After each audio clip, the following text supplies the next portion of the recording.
Hello and welcome back to another Slay the Spire stream. I'm your host, Vegetablebread, and today we're going to be playing the Silent, as we were doing all month of March. Good morning, Zarin Prime. How's it going? Rare card, Now's Lament, all gold for choose a rare card, or do a boss relic swap. Well, definitely not going to do a rare card versus gold for choose a rare card. Gold for choose a rare card, quite a bit better.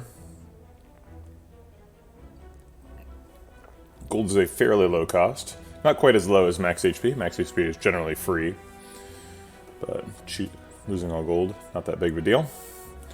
I do like Lament quite a bit for Silent. Pretty much any time you can get a snipe on a path that's good to be on, I will take Lament as Silent. Silent has a tough time in Act 1, so Lament sort of gets you over that hurdle and gets you started on the rest of the game. Failing that, we'll do a boss relic swap. I see a Mega Elite snipe. It's almost guaranteed. It's like a 99% Mega Elite snipe on a 3 Elite path in Act 1. Seems like an easy Lament pick here. We could actually get a double snipe if we go left. We could snipe both of these. It's only a 2 Elite path though. We want that extra relic. We're forced into a shop either way, either here or there. Let's take the Lament and see how we roll out here. Smush. Alright. One person down. Burning Snipe Pog. Yeah, exactly. I'm gonna look something up real quick. I'm not gonna describe what I'm doing because I'm not sure. Okay. I was looking up Sage. I see. It's a Pepe the Frog, so that's why it doesn't exist anymore. Gotcha.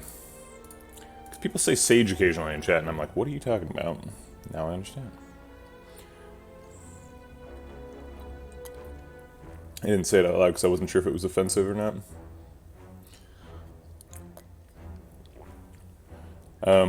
My opinion of Flechettes and Finisher changed a little bit after that Dead Branch run yesterday.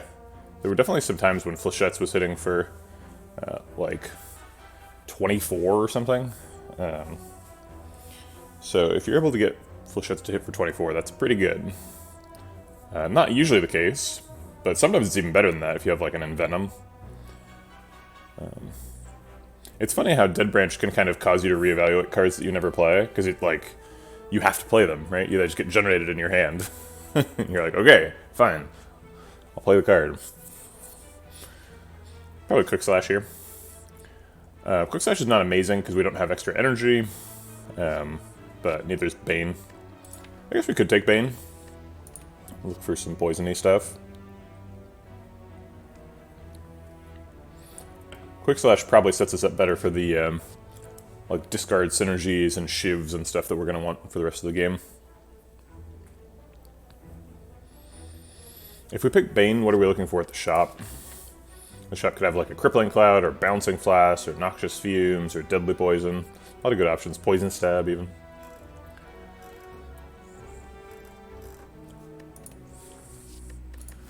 We're against Slime Boss, so probably don't want to do Poison. Poison wears off against Slime Boss. Twice.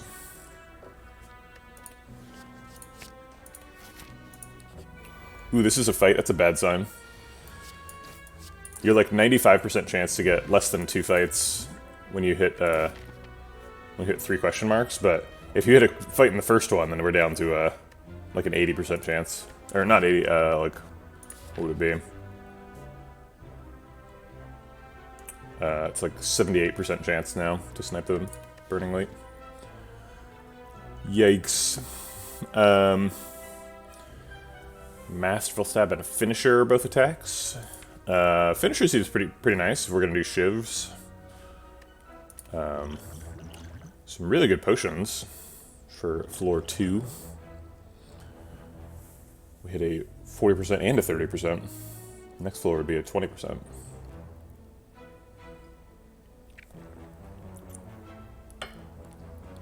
Go ahead and pick up a Finisher. It's good with Blade Dance. I like picking Blade Dance. Oh my god, we got 3 fights in a row. Alright, no snipe for us. Wow. That's unfortunate. Crap. I guess we go left then? Maybe we can still fight the Mega Elite? We did actually pick up quite a bit of attacks. That's literally a 1% chance to hit 2 question mark fights in a row, because it's 10%, so it's 10% twice. 1%.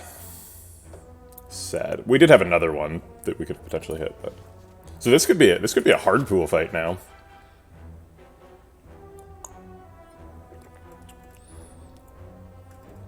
Yeah, I think we want the later shop, and early Mega Elites are pretty scary on silent. So if we're not getting a snipe, I think we go left. I think we still take a Sucker Punch. Could take a Masterful Stab. Masterful Stab does cost 0 for finisher. 0 cost stuff, card draw, and finisher. Kind of makes sense as a package.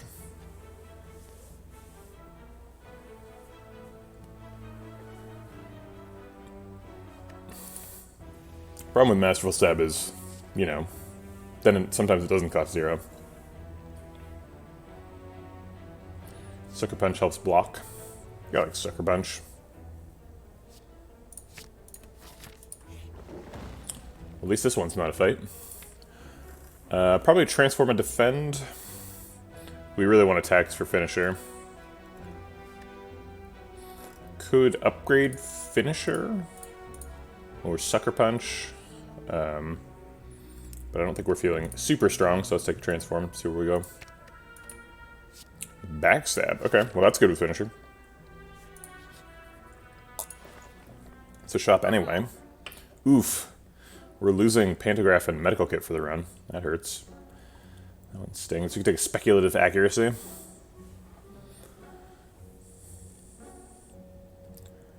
Accuracy Firepot is exactly 143, right?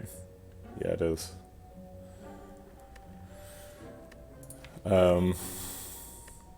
It's not really speculative, right? Because we have a finisher, so we like pretty much 100% want shivs. But I guess there are no shivs here, right?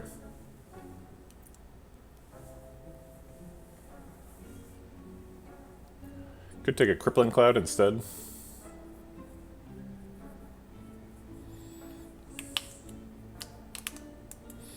Crippling Cloud is basically just as bad against Gremlin Nub as accuracy.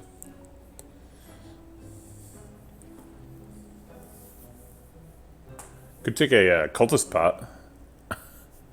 That'll win you the slime boss fight. Yeah, I think I like... oh, actually Firepot's not great, because we do have a colorless spot already.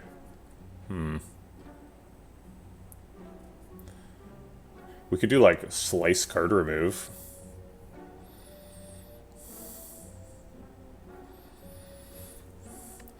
Slice Card Remove is, like, pretty all-in on this finisher. But we do have Ring of the Snake, so if we get Slice on turn 1, we can do, like, Backstab, Neutralize, Double Attack, Slice, Finisher, and just blow somebody up immediately. It's kind of fun.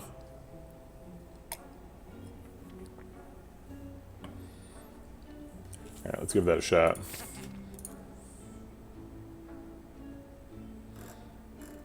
Card removing and defense. We're down to 3 defends here. Better get a defensive relic. It's good against Gremlin now, that's for sure. Ooh, we got the thing. This is literally exactly the hand I was talking about, minus the slice.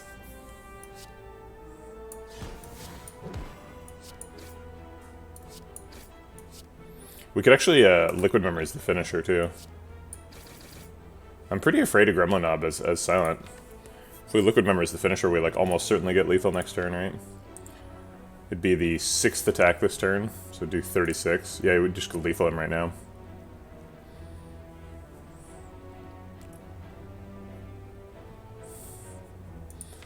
If we don't do that, how much likely are we to get lethal next turn? Sorry, Tats have already left the shop here, so... Yeah, I don't think buying a Firepot when you've already got 2 potions is probably correct.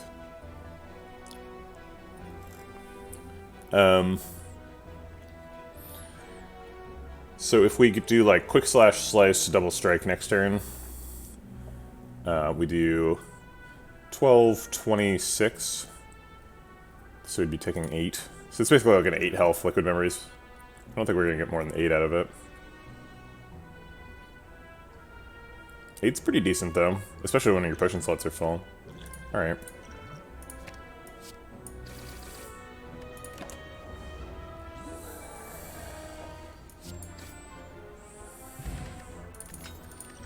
Attack pot? Or, Pen Nib. How do we set that up? If we assume we want Pen Nib to hit Finisher on turn 1, we don't want it on 9. We want it on however many attacks we can play on turn 9. Or on turn 1. Or 10 minus that number. That's very confusing. Could take Poison Stab. Poison Stab is good against Sentries and Lagavulin. It's good against Sentries because we have 2 sources of weak. So we'd be able to land the weak a lot more with Poison Stab. He did give us a potion too, so it was correct to spend one of those 2 potions.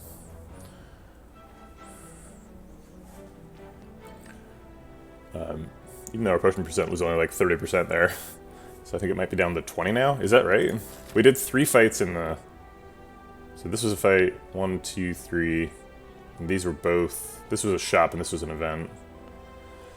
So it was 40, 30, 40, 30, 20... and then down to 10. Yeah, we hit a 20% potion. No, we've gotten 3 potions out of 4 fights. So yeah, we went. So from it's why is it so hard for me to do? So we start at 40. After the floor 1, we're at 30. After floor 2, we were at 20. After floor 3, we were at 30 because we missed there. So this was a 30% chance. So we're back down to 20%. Okay.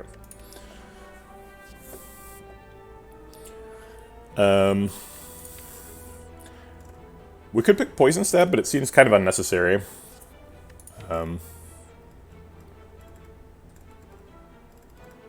kind of sad I didn't pick the accuracy. I like Slice card remove, but I wish I had an accuracy in the deck.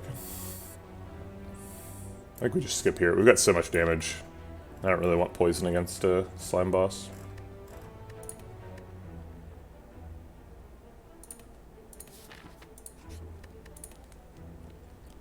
Wasn't there a mod? No, actually, there's no mod that shows you the potion percent chance. You'll see the potion percent chance on the screen on like Terrence's stream, and the way that works is he has another program running, which is OJB's something or other. It's on his GitHub, and then that separate program outputs a text file, and then you can have OBS read the text from that text file and put it on the screen,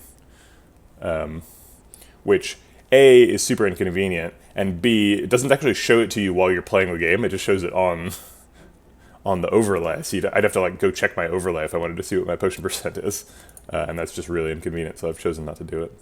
Hey, Stixie, how's it going?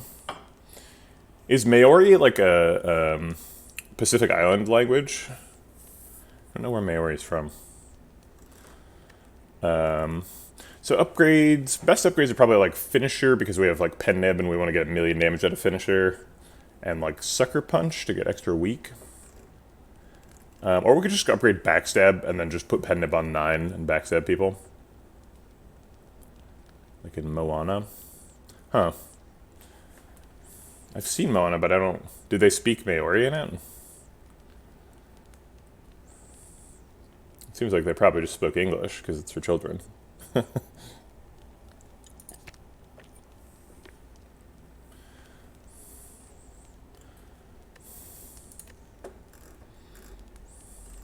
Let's live the dream. I'm going to do Finisher. We're going to get Finisher Pen Nib and blow some people up. Right.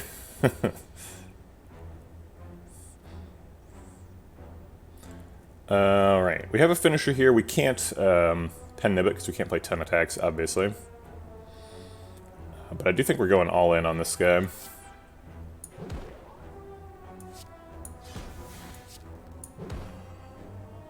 Oh, he's already dead. Okay.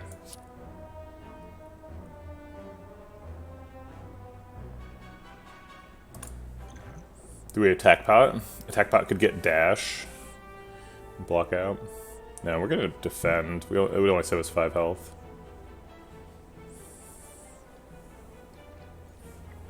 I'm actually gonna restart this fight and think more about how much damage finisher does, because I wasn't expecting it to be lethal for some reason.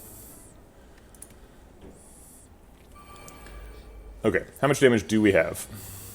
No pen nib. 11, 18, 21, 27 in physical damage, and then 1, 2, 3, 4, 4 times 8. 4 times 8 is 32, so we only need 9 damage to this sentry to kill him. Most efficient way to do 9 damage is slice neutralize, so we can put all the other damage on the middle sentry. Or we could do both of the outside sentries. Do 18 to this one. Do we ever kill him from 18?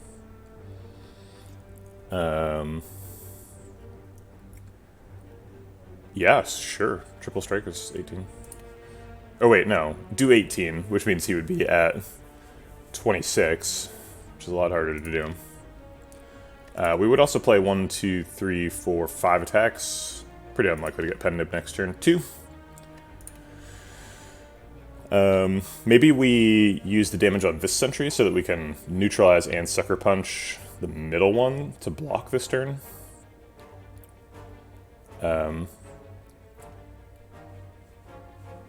So this finisher is doing, yeah, could do attack pot so that we get an extra 8 damage on the finisher and potentially, what's the best attack pot? Is Eviscerate 27 or is that Eviscerate plus? Yeah, it's 21, right? I don't know if I spelled Eviscerate right. Oh, did. Nailed it. I don't think I've ever spelled a Spire Info command wrong. Not to, like, toot my own horn too much, but I think I've gotten every single card name right.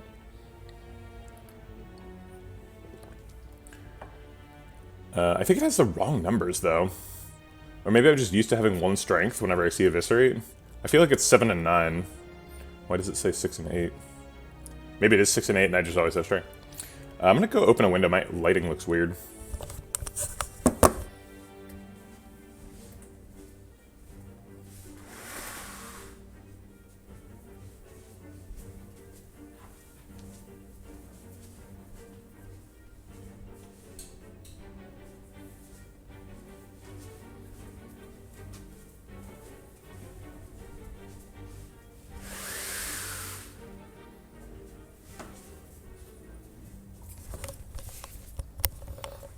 It's not really better. It's a little better.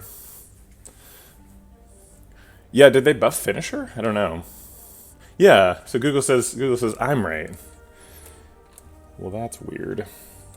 Why would Spire Info be wrong?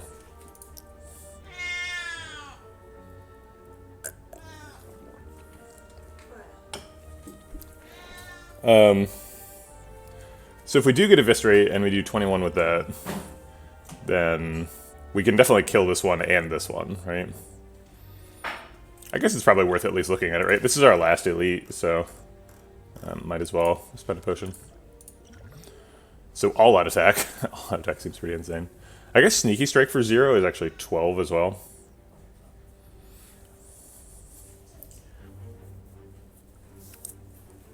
But the Eviscerate didn't even get a buff from this most recent round, right?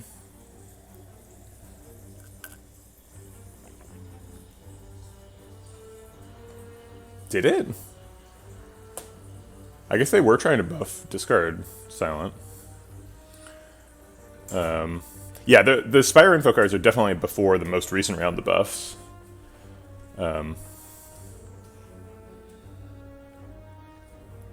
Also, who runs this damn thing? Can I like reach out to them and say, hey, can you update your database, or just like give me access to it? Can I update your database, please? So Sneaky Strike does 12. All-Out Attack does 10, but I'm a little bit afraid to pick it, because if it discards Finisher, we're kind of ruined. Okay, do we have a backup plan if All-Out Attack discards Finisher? So we'd All-Out Attack, discards Finisher. He's at 31. Backsub does 11. Mindful of switch players. He's at 31, minus 11 is 20.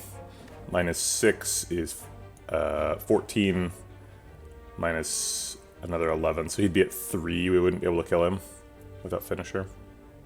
I think I'm willing to take that risk. Allied attack is just so much damage in this fight. It's 30 damage. We could play it after the finisher. Yeah, that's true. It does cost 0. That's fair. So we play everything, play the finisher, then play the all-out attack. And just leave people at 10. It's actually pretty convenient, because the finisher's doing like 32. So we can just do 32 to the 41 health guy, then finish him out with all-out attack. Wait, is it 32? Yeah. Okay. So we just finisher on this guy, put everything else into middle guy, and then all attack, and he dies too. 11 plus 7 is 18, 21, 27 plus 10 is not quite 41. So we put it all into him, and then kill him next turn, and only take 5 in the fight. Seems pretty good.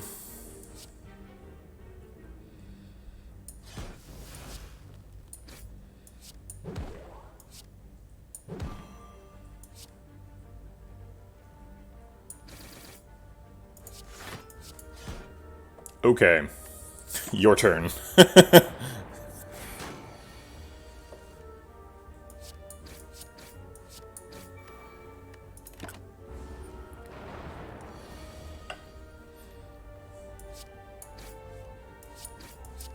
Sweet.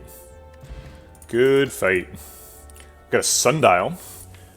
We get highly rewarded for removing all those cards. Sundial's got my ears perked up here. We're looking for an infinite. Do we see it? Got 2 exhausts. So we got a 14 card deck. We'd have to remove, assuming we're doing a, it's not called dropkick, what is it called? The weak thing. Heel hook. Assuming we're doing a heel hook loop, we need to get down to 11 cards. 9 against the heart. Because there's no medical kit, because we already saw medical kit at the shop. Boo.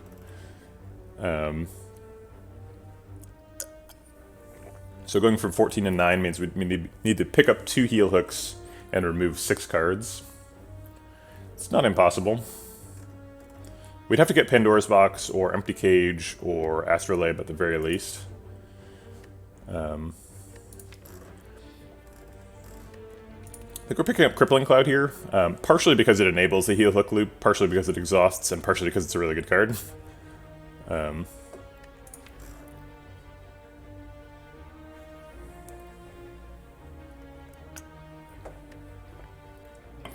Also, even if we can't do an infinite, if we can play heel hook, or if we can play just like a bunch of attacks, of which heel hook is 1, and then finisher, like that's enough damage.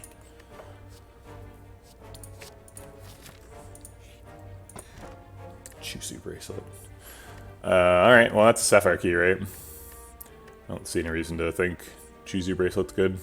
We don't have any per fight metascaling, so fights aren't like specifically good, but fights are usually pretty fine. And I don't think we're like particularly bad at Act 2 fights or anything like that, so that's a key.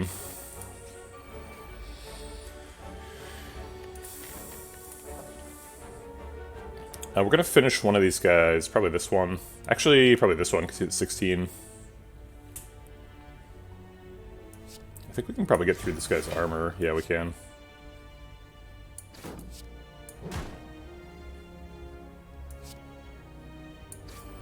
Oops.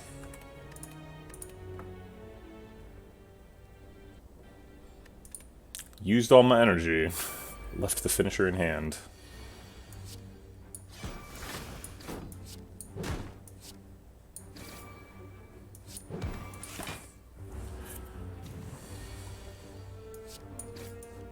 Good fight, silly louse. Petnib on 9 too. There's a heel hook. Boink.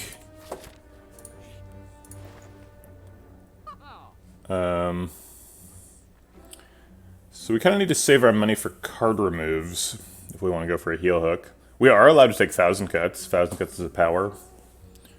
So it does not contribute to deck size. We would be allowed to pick Malaise, but, you know. It doesn't actually, we can't afford it.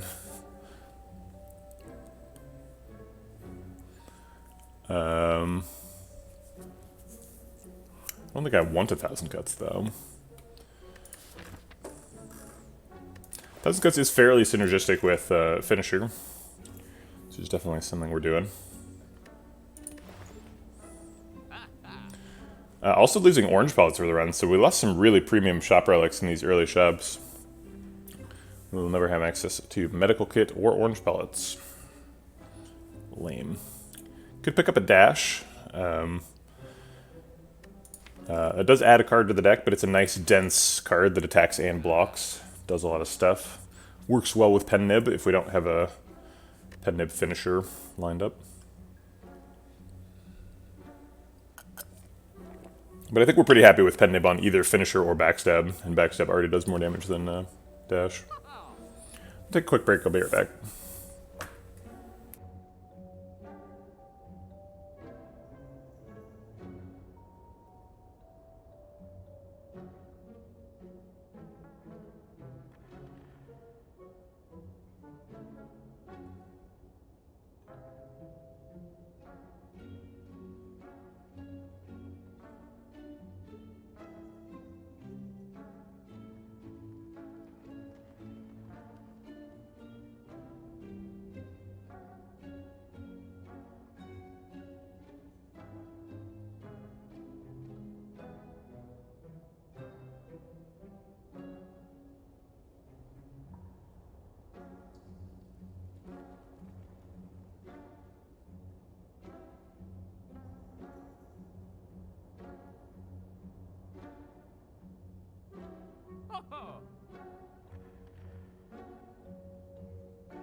Twitch chat, you just missed some top tier cat complaining. It was a real long, mournful meow.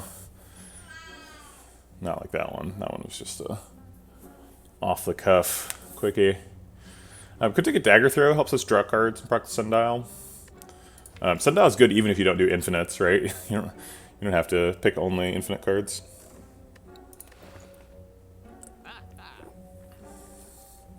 I think we're just like either skipping this shop and saving our money for card removes, or buying like an attack pot, fire pot. Maybe. I think we'll just save money. Seems like we're pretty good for Slime Boss. Unfortunate shop.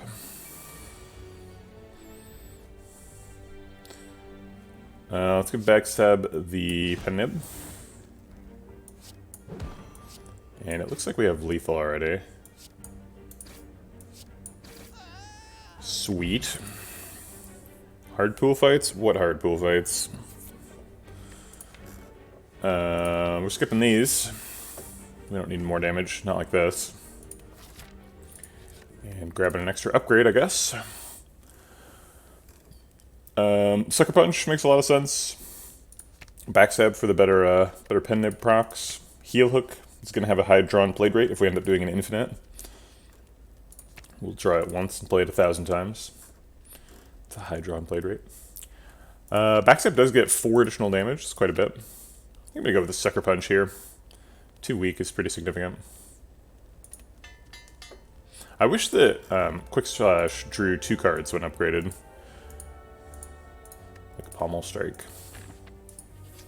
Be a much better upgrade. Watch out, Gang of Slimes. Let's start with Crippling Cloud and Heel Hook. 5 plus 6 is 11, so we can kill this one.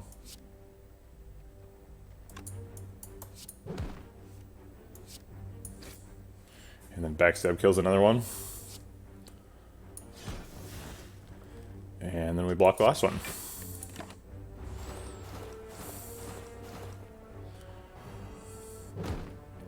Crippling Cloud is pretty good in this fight.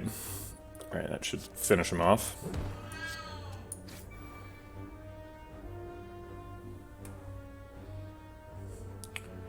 Yeah, I just mentioned the Ironclad upgrade. I'm aware of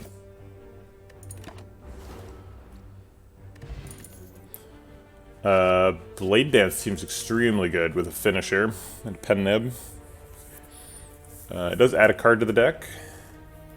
And we've already got quite a bit of damage. But we could take some more. It's not the end of the world.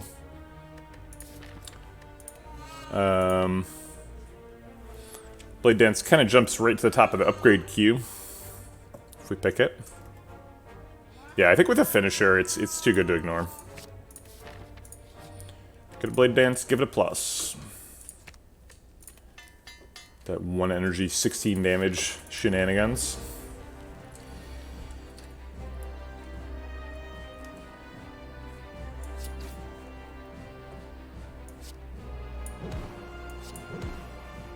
With the Sucker Punch, we will be weakening him all the way until the attack turn, which is nice.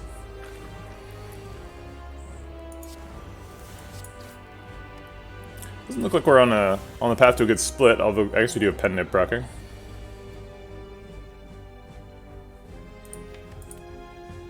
I guess we have Heel Hook Slice Blade Dance finisher, so that's probably going to be a split.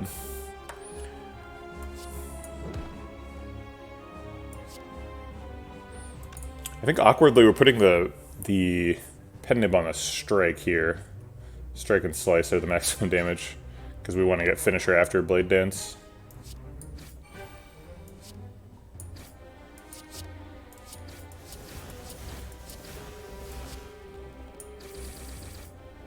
Okay. Good fight.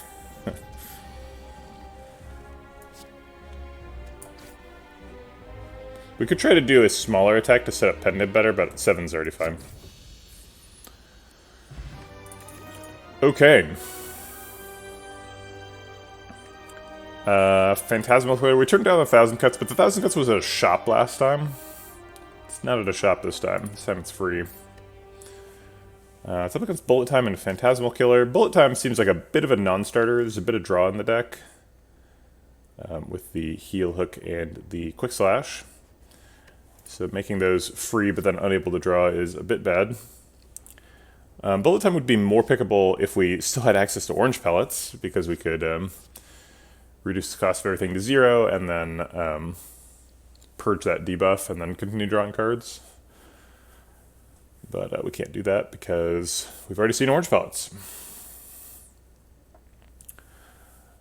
Phantasmal Killer seems insane. Phantasmal Killer, Pen Nib, Finisher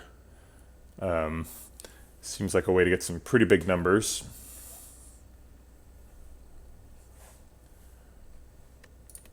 But it does just add a card to the deck.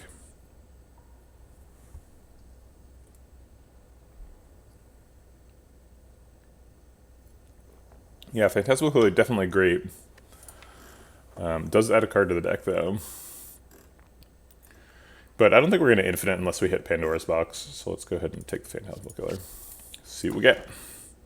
Alright, notably, no Pandora's Box. We don't currently have any discard for Kite, other than Survivor. We could get some. This deck would be happy to have an Acrobatics.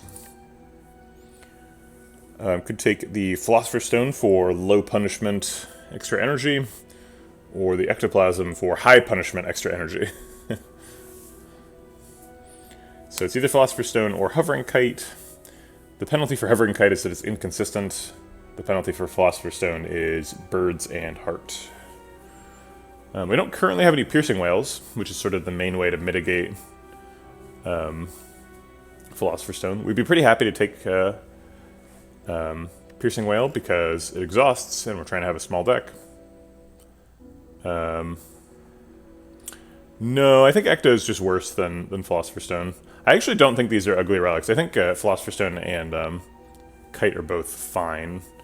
My only real, like, gross boss relics are like Ectoplasm, Busted Crown, and Tiny House.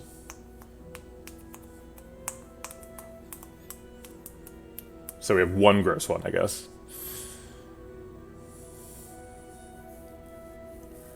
I mean, Kite has no downside. It's not good, but it has no downside, so it's opportunity cost only for Hovering Kite. So it's. I mean, Kite is like, it's like a better Happy Flower, right? You know, maybe we can build up to proccing it every turn, but currently it's once in a while. Hey, Megastine.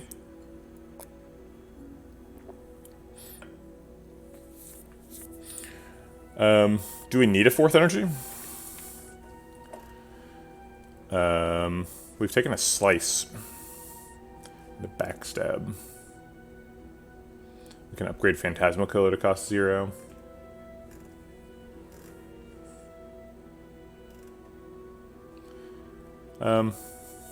Yeah, if we pick energy, though, we can just get like an Acrobatics. And just like draw a bunch of 0-cost cards and play a big finisher. Philosopher's Stone is fine.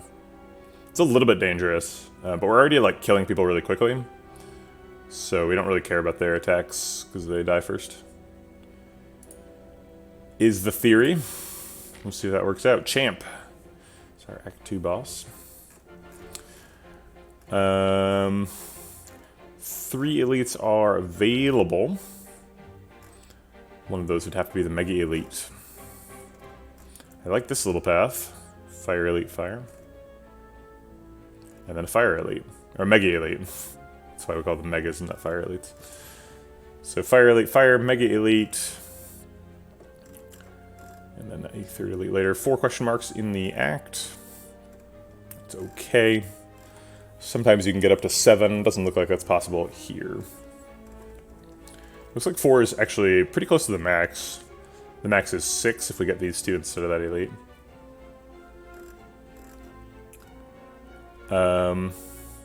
Yeah, birds are a little scary.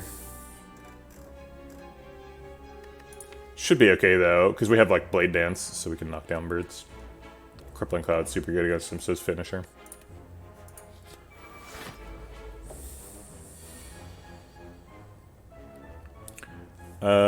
We can do Pendant this turn, so might as well put it on Backstab. That's kind of what it's here for.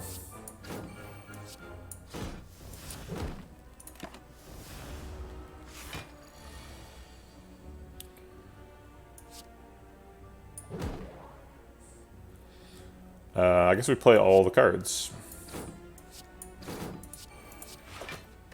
Have enough energy. Why not? Looks lethal. Tis.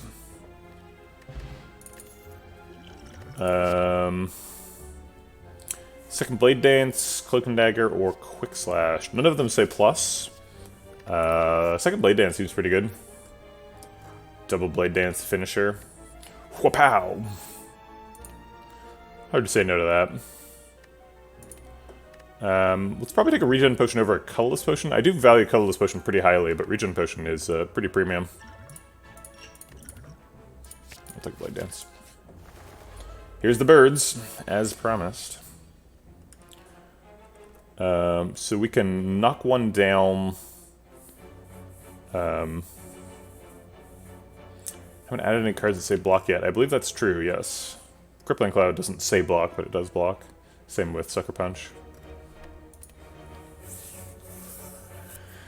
Can we knock one down and neutralize this one? Yeah, I think we can. No. I mean, I guess we can. Backstab, triple attack, neutralize this one, and defend. Yeah, so we just take one. I guess that means we're actually weakening both. Which is kind of weird.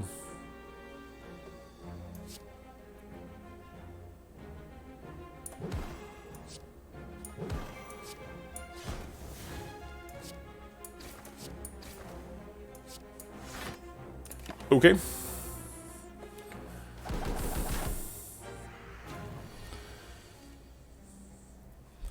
Heel hook does not kill him. I sort of thought it would. If we want to knock him down, we have to play all of the attacks on him, which I'm willing to do. That's fine.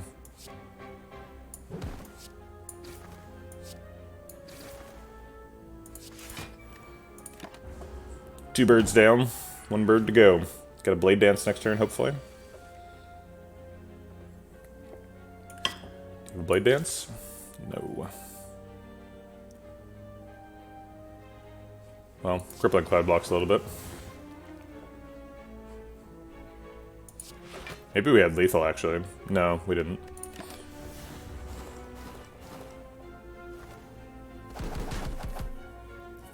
Hey, good morning, Sherwins. There's the Blade Dance. We got double Blade Dance heel hook finisher for the Mega OTK lethal.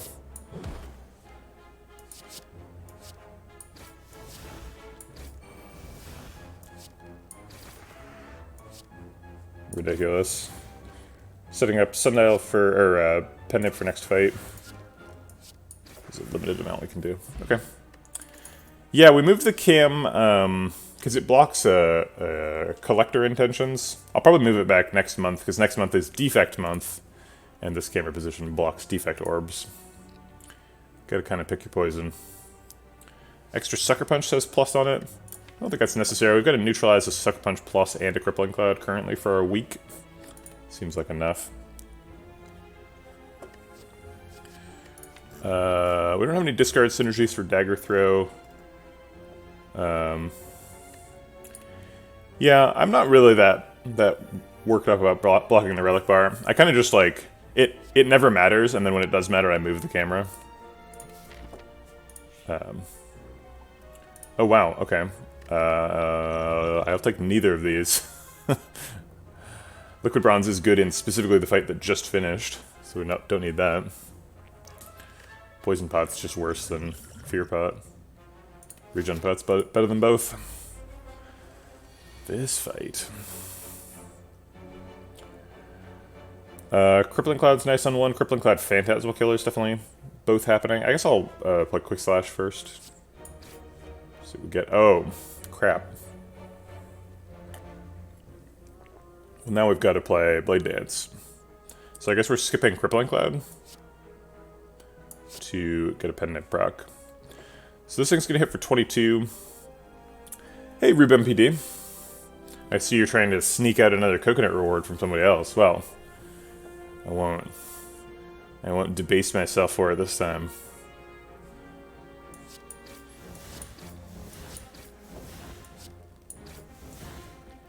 This seems like a number slightly smaller than 22.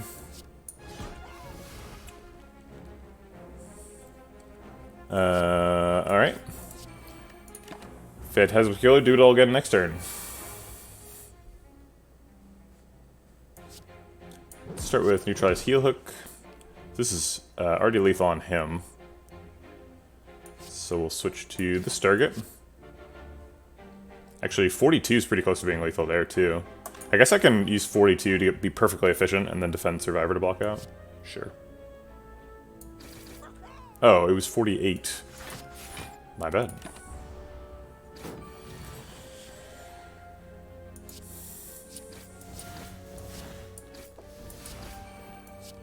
Sweet. Who needs block? There's a Wraith form. Speaking of who needs block. Okay.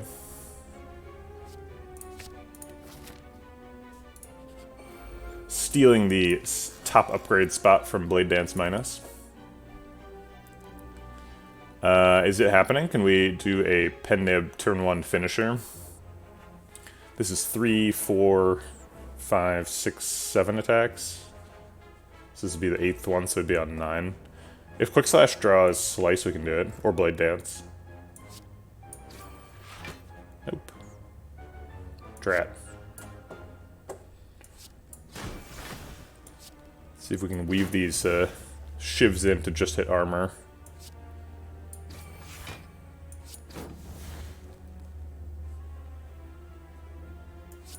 Maybe this was supposed to be the vulnerable pot. Vulnerable pot would have been lethal. I think we're probably just getting lethal next turn anyway. Hey, Ultimate Yaya. How's it going? 6 plus 1 plus 4 is exactly lethal. So we do 6, he goes to 5, he has 3 armor. We do 4, it does 1 damage through the armor, he goes to 4. Crippling Cloud kills exactly, yep. Oh. Right. Footwork? Seems weird with a Wraith form and 3 defense. Backflip is kind of nice for Sundial purposes. I think we'll probably just skip here. Another shot at Masterful Stab. I think we're just no on Masterful Stab forever.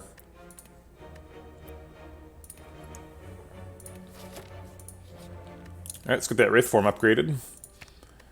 And fight our first elite.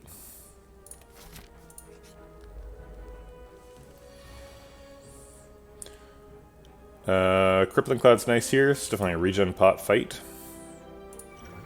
Maybe also Fear Pot on the Red Slaver. Get him killed.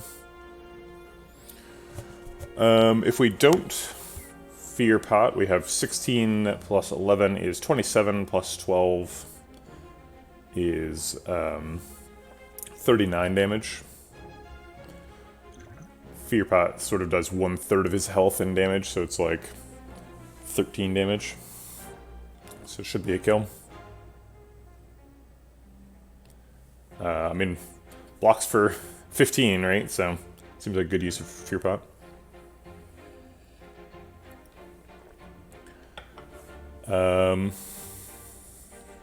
Okay. So now this is 16. We're always playing this, so I'll just play that now. Piece it for 6. So we got a 16, a bunch of 6s, and a couple of 9s. We want to add up to exactly 51, or we want to add up to exactly 47 if we're going to play Crippling Cloud.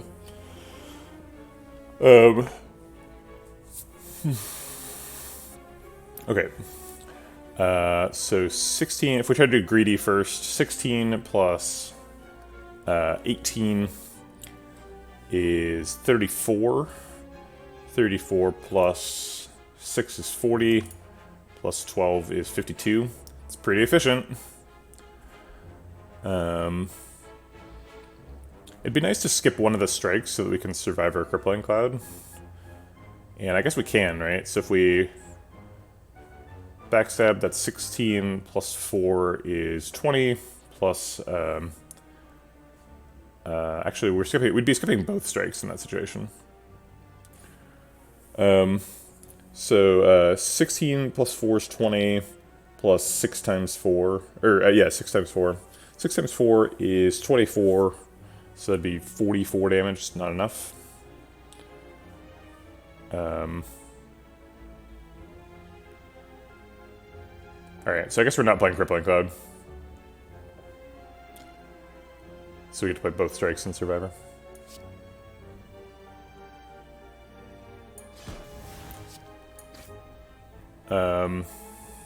Yeah, I counted them as 6.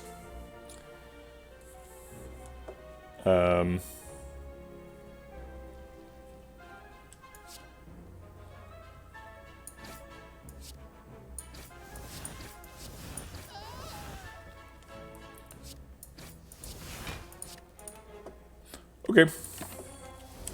That's a fine turn. We can land a finisher with Penib on 3 here. So that's going to do... let's see, so we play 2 attacks, so then it'll do 16 times 2, which is 32. So if we do that to Slaver, he's got 12 health left. Slice Strike is 12.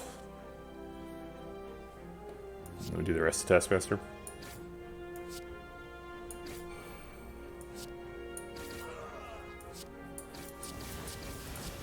Maybe there was a better way to do that. Just didn't seem like it was worth it to sit there doing the math.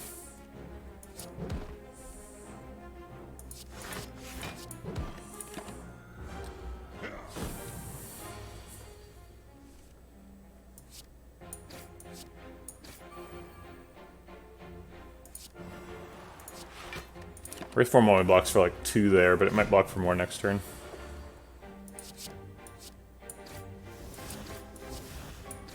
Okay. We did miss 1 healing from the regen pot. Got our Fear Pot back. Molten Egg upgrades both of these, that's nice. Dagger Spray is a good Act 2 card, but not 100% sure we're going to need it. Seems like we flew through that first fight pretty easy. Could take a Piercing Wail here. Piercing Wail is good in the upcoming fights, the Book of Stabbing and the Gremlin Leader.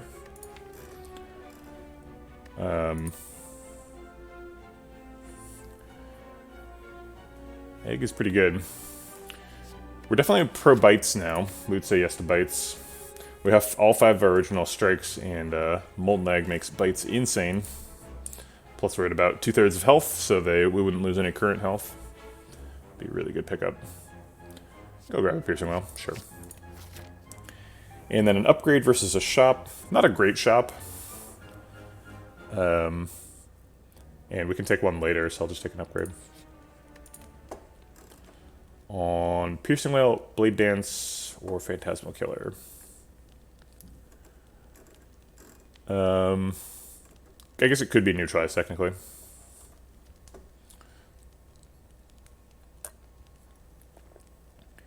Seems like we want that extra Shiv to help our finisher get there.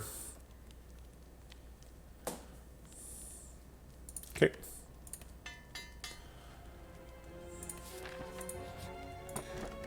Akabiko. So now we probably do want the Pendant on 9. And then to just like backstab people on 1.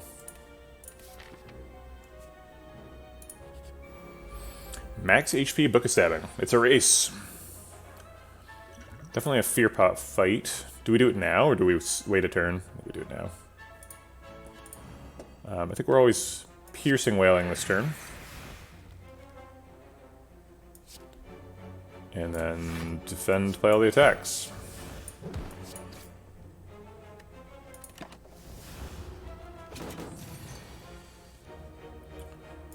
Heal Hook draws more stuff. We could set up Pen-Nib and Phantasmal Killer this turn, if we want. Probably want a Survivor, though, so it's like double strike Survivor, Phantasmal Killer. No great Pen-Nib targets, particularly if Pen-Nib's on 8.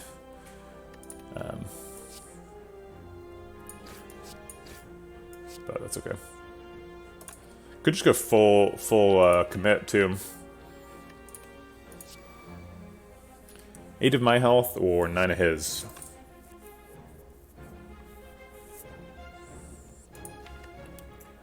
I think 8 of my health. We have a Wraith form. We don't need to be, like, super fast. We'd hope to actually find the Wraith form, though. Neutralize and Defend are doing an okay job of blocking this turn, so we don't, like, need to Quick Slash for the Wraith form right now. If we Quick Slash and hit a Blade Dance, though, we get a really big finisher. That might actually be lethal. Yeah, with double damage, it almost certainly is. Okay, I'll look for it then. Alright.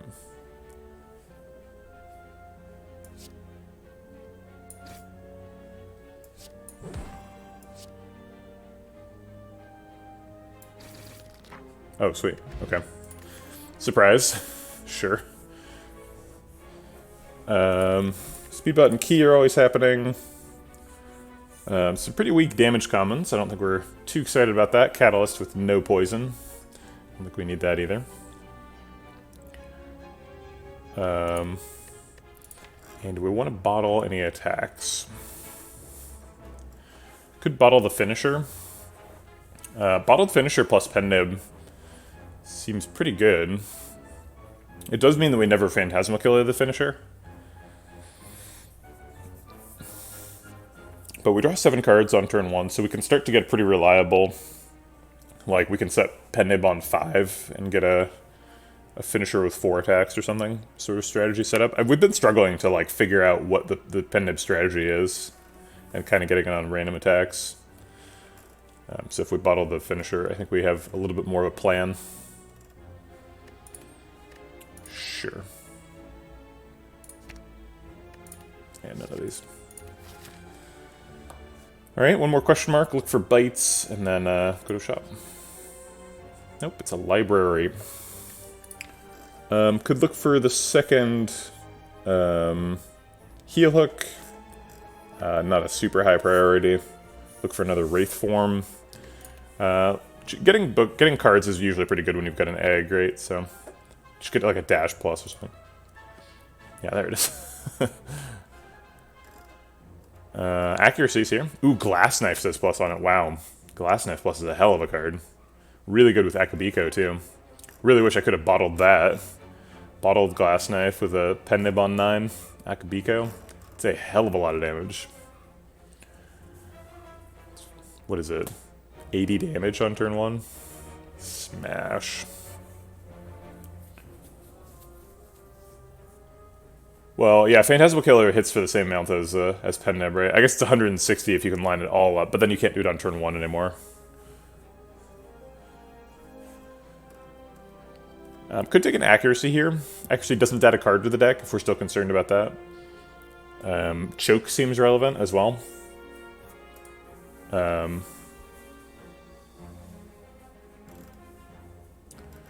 I don't think I can skip Glass Knife Plus. Just like Glass Knife Phantasmal Killer, it's like that just kills people. Okay. Ooh, White Beast statue. Grand Finale too. Jeez.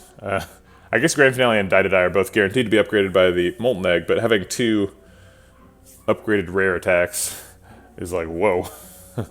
In one shot. Die to Die, also an excellent Akabiko target. If you get Akabiko, Pen Nib, Die to Die, that's 50 AoE damage on turn 1.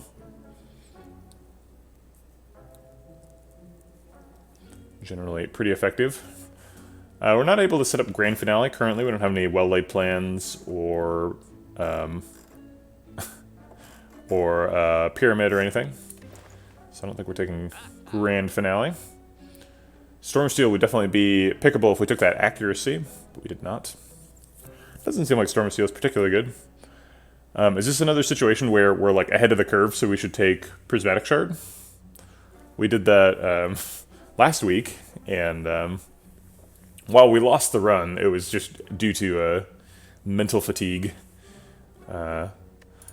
And this has very much the same feel as that run, right? Phantasmal Killer, Pen Nib. That run ended up with a Wrath Enter, Crescendo. And there was something else. Oh, it also had a Terror. So it could end up multiplying damage by 12.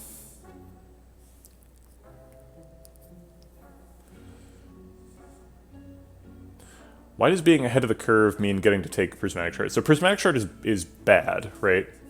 It like does things that don't help very much, at least in the immediate term, right?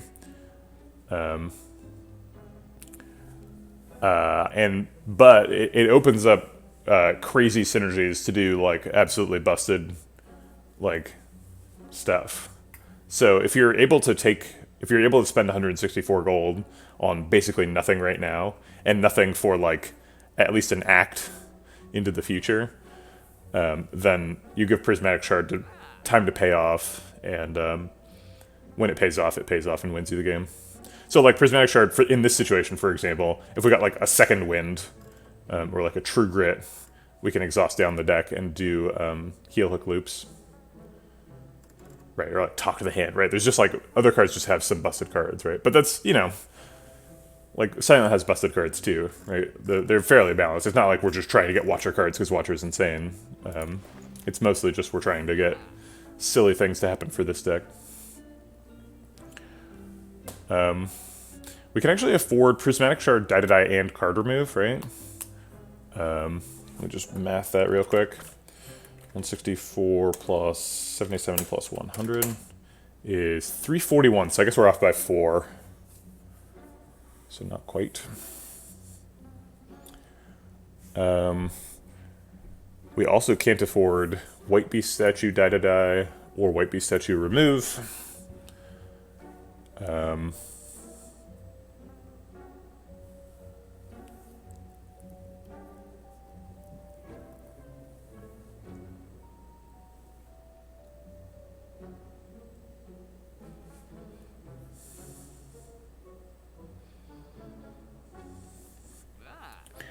Yeah, I think Prismatic Shard is actually legitimately the pick. It's like Prismatic Shard, remove a strike.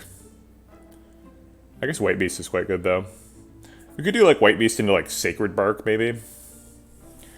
I'm not a huge fan of White Beast on Silent. Like, if you want White Beast, you can just get an Alchemize. And you definitely don't want both. That's just too many potions.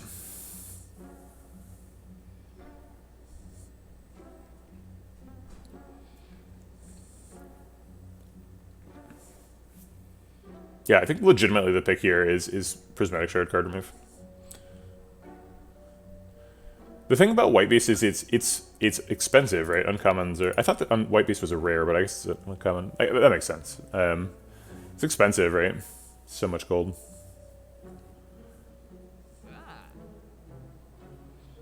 Yeah, YTI, we got a Molten Egg. Is there such a thing as too many potions? There is, actually. So, like, we only have 2 potion slots, right?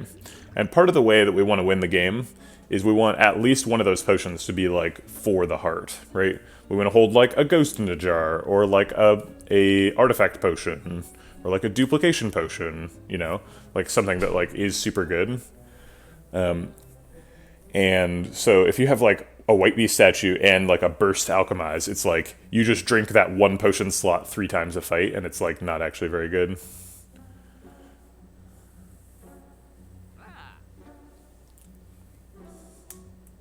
Right, exactly. Yeah, Hero of Shapier's got it. Because once we pick up White Beast statue, we'll get like a Fairy in a model and a Ghost in a Jar, and then we'll be like, okay, what do we do now? We just throw away potions every fight? If we had like a Potion Belt, absolutely. Or if we had a Sacred Bark. Why is the card removal so important? So in this deck, we originally had a pretty thin deck. We currently have a bit of a thicker deck, right? So it's 24 minus 1, 2, 3, 4, 5 cards. So it's a 19 card deck. But if we get a card remove here, then we're down to 18 cards. And if we get Prismatic Shard and get like a second wind or a True Grit or something, we're not too far off of heel hooking. Or Purity from Defect. Or not, Purity's the colorless one. What's the Defect one?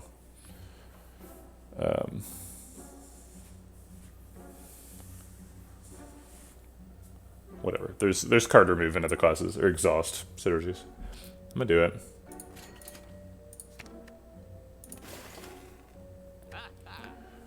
Could buy another vulnerable potion. Seems worth it.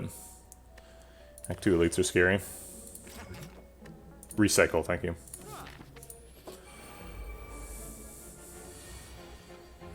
Okay, should be able to kill these 2 pretty easily.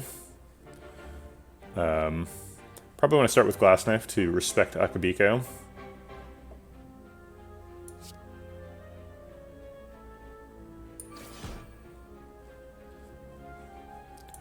And then I think this is happening, because that's perfectly efficient.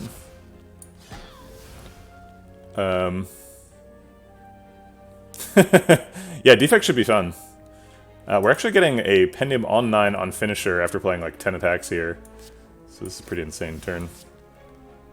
Should we use the vulnerable pot? I think no. I think this opening is so strong that we're just going to win this fight with no potion.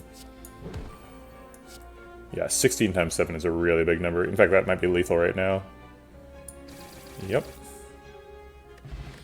Okay. Bag of marbles and another fear potion. Sure. This deck has a plan. Wallop plus? Whoa. Phantasmal Killer, Pennib, Wallop, anybody? Got any Wallopers in chat?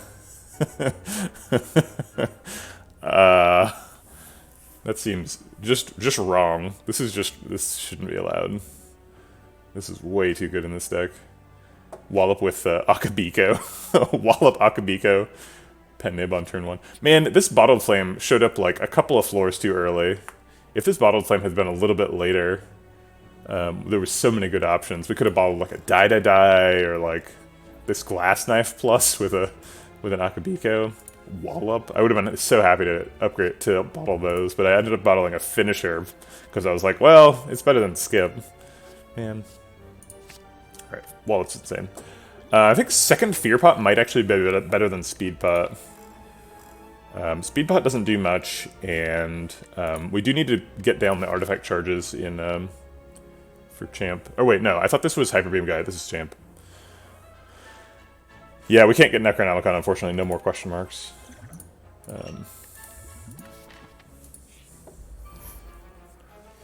Okay, we also can't get Bites, which is something we were looking for. 1 plus 4 is 5. 6, 7, 8, 9. That's a big number.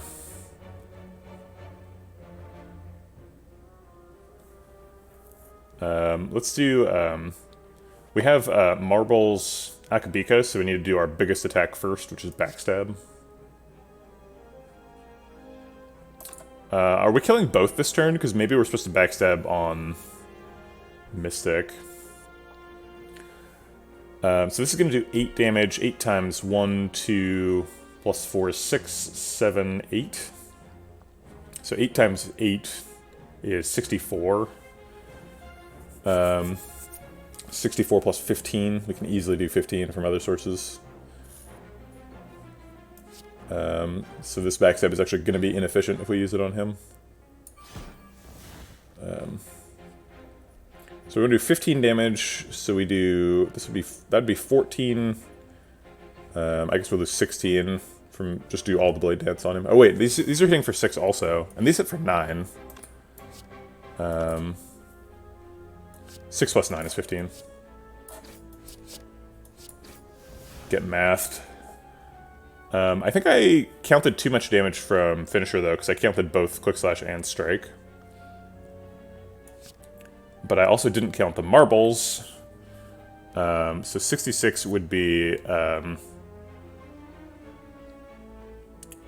it's currently doing 36. And when we play the Shivs, it'll do 72. So it's plenty of damage.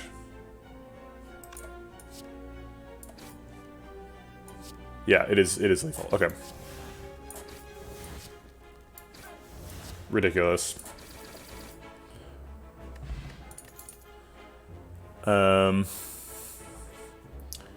Armaments and Venom and Sneaky Strike. I don't think these are like the game-changing things we're looking for. Armaments is a little bit weak when we have Molten Egg. A lot of our deck is already upgraded. Although if we take Armaments, we could upgrade it here and then get the whole hand upgraded, which hits like Phantasmal Killer and all the defense and stuff. Sneaky Strike doesn't really have any synergy. We don't have any discard stuff. I don't think Envenom is good enough to pick. If we picked Envenom, we would upgrade it at the fire, and then it would make our like blade dances do more stuff.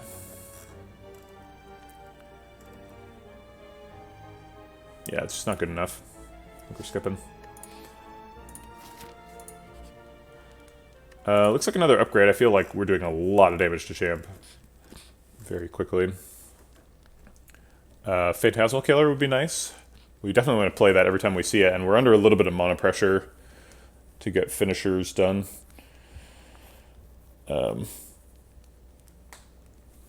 Backstab is getting that critical Akabiko marbles first play sometimes. I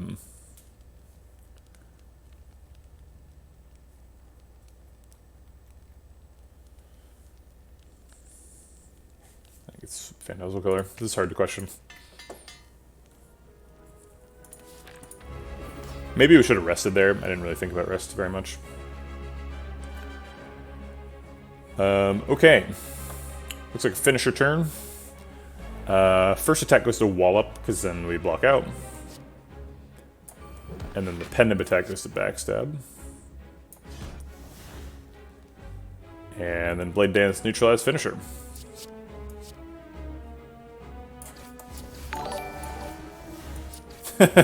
Thanks, Fuzzy Ducky. Appreciate the Bezos bucks. Thanks for supporting the stream, and thank you for spending 4 months with me in the bakery.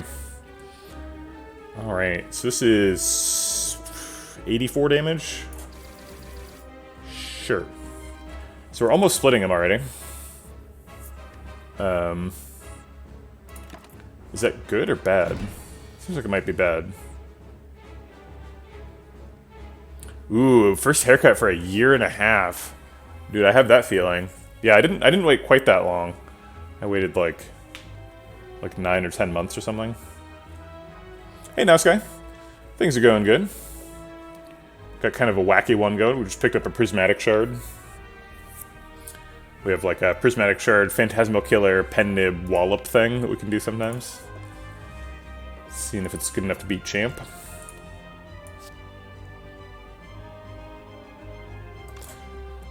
If we vulnerable pot this turn, we could split him, but why would we want to split him? I think we just want to set him up this turn, and then split him next turn with the Phantasmal Killer juice. So we want to do slightly less than 45 damage, right? Actually, maybe we, even with vulnerable pot, I don't think we're doing 45, right? Because these would do 9, so that's 27 damage. Okay, so use vulnerable pot. Worth noting that this Phantasmal Killer, or this the Phantasmal Killer upgrade was totally useless because we had extra energy. Got all 3 eggs on Relic Act 1. Nice. They're not actually like that useful together, right? It's like neat. I got them all. It's like fun to fill the whole set, but it's also you know, just all your cards to be upgraded then. Yeah, I guess we're doing a Pen Nib Strike here. Pen Nib Vulnerable Strike hitting for 36. It's not bad. Let's go ahead and Crippling Cloud Heal Hook to draw a card. Shoot. I was thinking I was going to Survivor, but I don't know if I can skip a double damage Glass Knife. Does 72. We'd basically have to Wraith Form next turn, though. That's probably okay.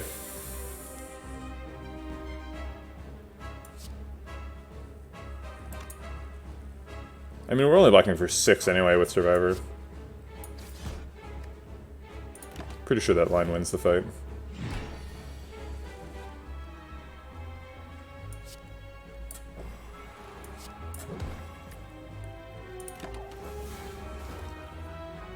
I mean, it kind of feels like a no-brainer, but we might die, right? Is the problem with the line.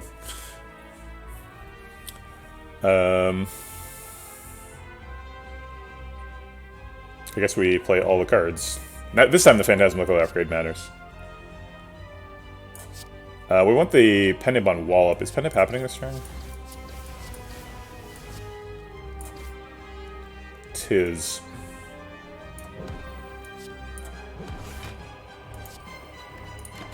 We don't care about the block, it's just the most damage. Glass Knife should be lethal. Hi-ya. Oh wait, extra Pen Nib proc. For next act. Alright, a little scary there. Went a little low.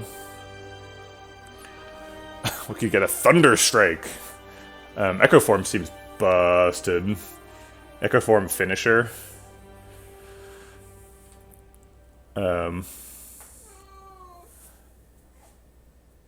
It's an extra way of doubling stuff for like Pen Nib and Phantasmal Killer.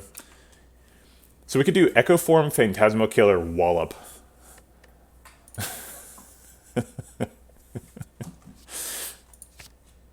Alright. You will never echo a finisher, you don't think so? Maybe.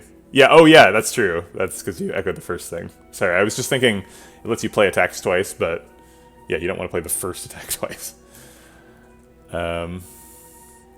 Dang, we should have taken the White Beast statue. White Beast statue into Sacred Bark. But then we wouldn't have a wall up right now, or an Echo Form, so... If you Echo Form a PK, does it do quad damage? No. Yeah, real PP's got it. Double damage for 2 turns. Same thing happens if you burst Phantasmal Killer. Yeah, if that wasn't the case, then every single... You would never ever skip either Phantasmal Killer or burst, because you could just one-shot everything. I mean... Ideally. I guess it's, you know... They're both rares, so lining them up is not necessarily the optimal strategy, but that would be insane if you could get like 16 times damage by playing it 4 times. Get Deva Form and Demon Form. That'd be fun. I don't know if that's actually good, but it would be fun. Astrolabe does give us Watcher cards, unless we Astrolabe cards of other classes. If we Astrolabe the Echo Form, we'd get a defect card back.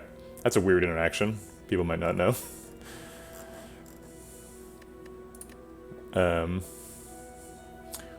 We could get a 5th energy. Seems pretty helpful with a Echo Form, Wraith Form, and Wallop in the deck. It's getting to be a pretty expensive deck now. We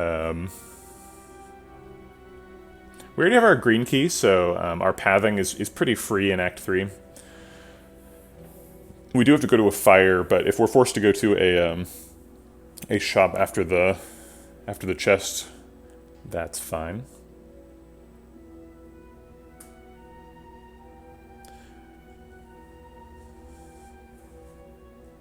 Echo can make a single card make 8 shivs. That's very silly. Yeah, you would never want to do that very first thing, right? You'd need a lot of Echo Forms to still be Echo Forming when you have 8 spots in hand.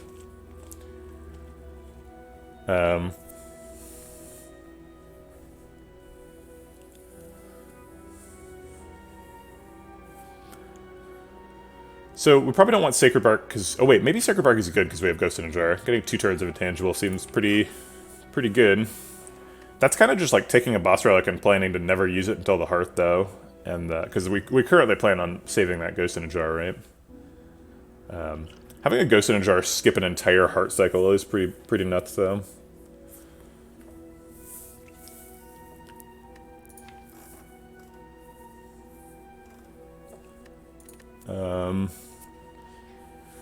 If we Astrolabe, we can get rid of some strikes. But again, getting Watcher cards back.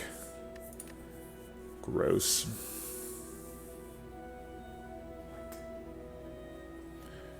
If we get like a Reflex or a Tactician, we're pretty upset. We don't have any synergy for those. If we get Poison stuff, we're pretty upset. Those aren't particularly good either. So I don't know if Astrolabe is very good here. What are you yelling about? Coconut has located a new sunspot and is notifying me of it. As the time of year changes, there's different sunspots in the house. She's found the brand new spot. But there's no pillow there, so it needs to be cultivated. Yeah, I think it's probably key, since the deck is so expensive. But Sacred Bark is kind of interesting. If we think we're like way ahead of the curve, we can take Sacred Bark and just hold this Ghost in a Jar forever. But I don't think I'm that far ahead of the curve. I kind of want to keep getting stronger.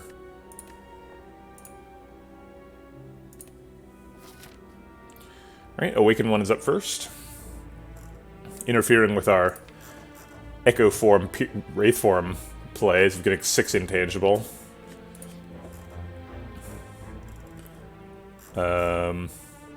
Shop before chest. That's not what we want. There's no shop after the chest. That's too bad.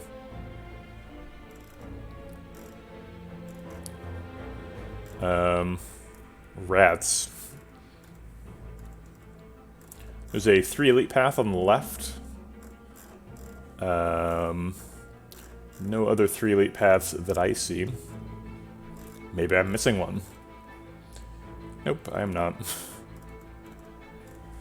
2 elites here to here and here to there. I guess we could also get 2 elites there to there. But that is not 3. I think we want all 3. This shop is not great. Right before the chest is lame. So then we probably don't open the chest, and then it's like kind of awkwardly close to the Act 4 shop, but it's 4 elites is the real reason to do the line.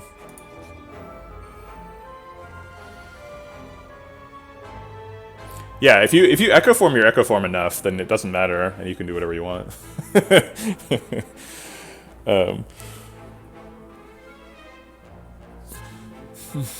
I think Glass Knife's getting the first attack here. We might actually have lethal. Glass Knife for 60 is a good way to start a fight. Have you played Dungeons of Dreadmore? Yes, I have. I actually played it pretty recently. I have it installed right now. I was considering playing it on stream, and then I played it and realized it's a little boring. Yeah, we definitely have lethal, so we're just setting up Pen Nib. Easy. Pressure points! Got him.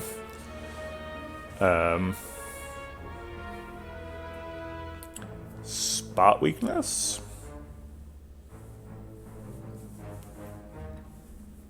At some point, I want to do a burst pressure points deck. I don't know when it happens, I don't know how it happens. I think you have to do like a draft modifier at the beginning of the game. But, that's true. Echo form pressure points is pretty nuts. It's some insane scaling damage. We already have insane scaling damage, so we don't need it at all, but it is insane scaling damage. Barrage with our 1 orb slot. Nothing to fill it. Oh man, I'm having a flashback now. Part of the reason why the last prismatic shard was so good was we got to reprogram like immediately. Reprogram was silly.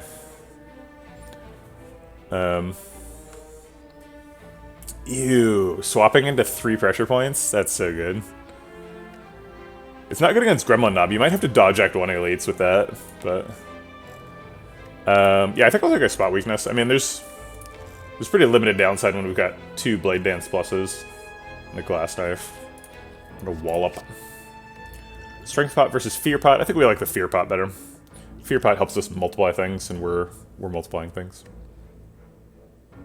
We do have marbles, and most of our fights are ending on turn 1, so maybe it doesn't. Maybe Strength Pot's better, but I like Fear Pot quite a bit.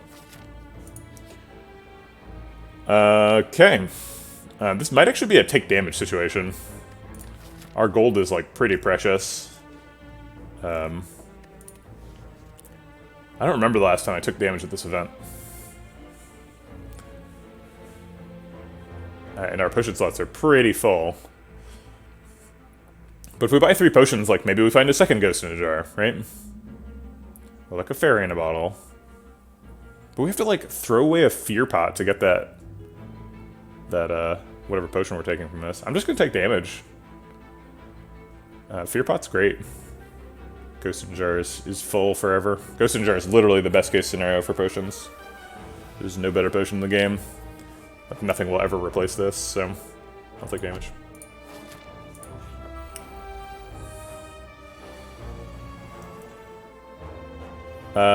Do we Wraith Form on turn 1 so that we can punch Spikers without getting hurt too bad? Because this deck doesn't block very well. Yeah,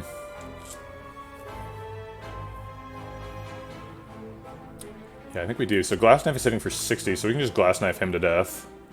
And then, like, Finisher him to death. Ghost in a Jar is not strictly better than Fairy in a Bottle. Most often the difference comes up if you have extremely high max HP. So if you're, like, I mean, if you're playing Ironclad, you don't have access to Ghost in a Jar, so I guess you'd have to be playing a Prismatic Silent that has a feed.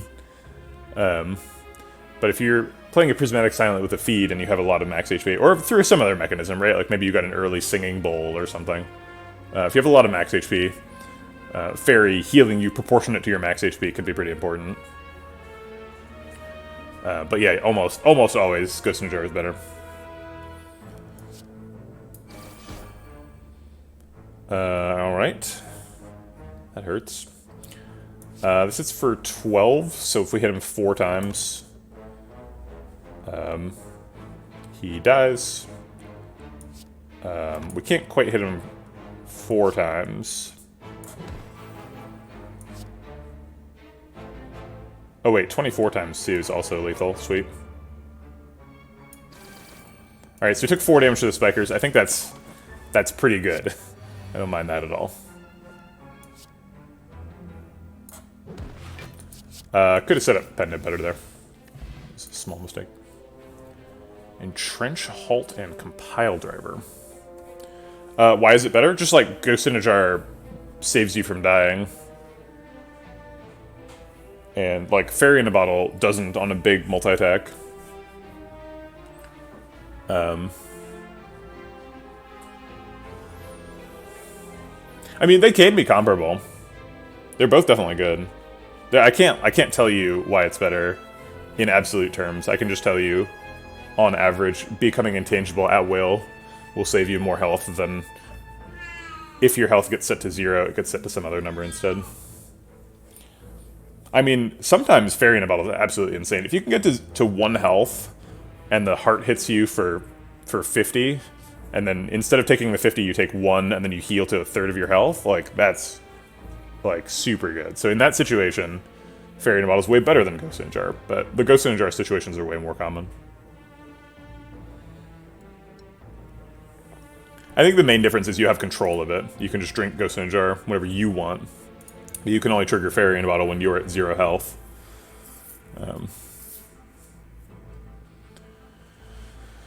Entrench. It says plus on it. We've got a Wallop.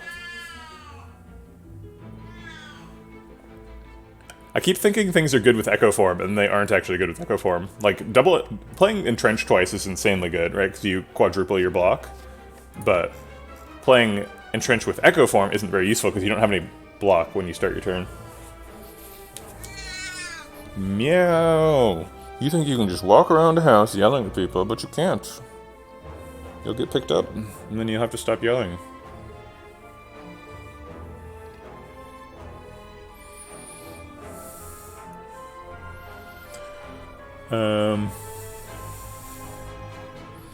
Alright, so we're holding a kitty now. That's something that's changed about our lives. Does that change our pathing? No. Halt is normally super good, but we don't have any Wrath Enter, and we're not like super likely to find one, so I don't think we're picking Halt. Yeah,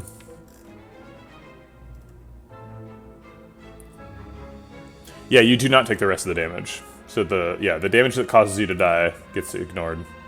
Yeah, I think this is probably a skip. Compile Driver is normally super good, but we don't have any orbs. Halt is normally super good, but we don't have a Wrath Enter. Entrench is normally super good, but we don't actually block that much. Okay. We've got a little panicked kitty here. Yep. Everything's gonna be fine.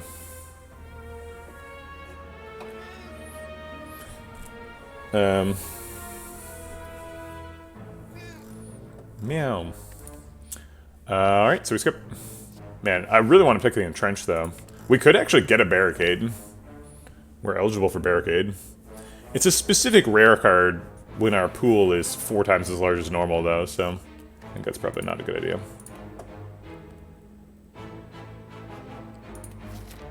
That's correct, yes. Yeah, you can eat multiple fairies on a turn. Hey, thanks for the subscription, Savage Nymph 12. Thanks for hanging around for 5 months in the bakery. Wow. I feel like I have this reaction every time you subscribe, and I'm like, Savage Nymph 12, that person like almost never chats. But I appreciate your support. Maybe I should stop talking about you because you mainly lurk. I don't really know.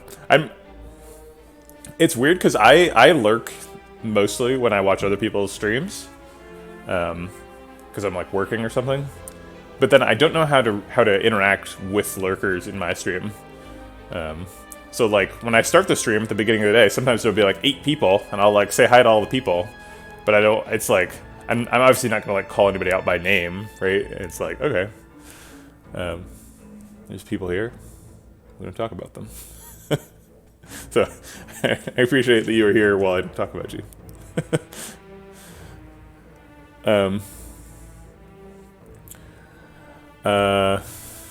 That guy 4422 comes out of his lurk to give me some advice. I appreciate that.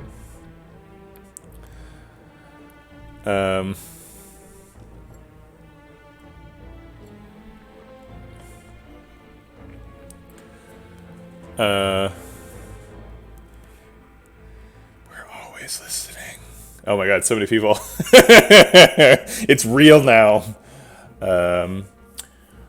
So it seems like we should probably play Echo Form. Can we play Echo Form and still block out this turn? I assume we can. He's vulnerable, and we only have to do 41 damage.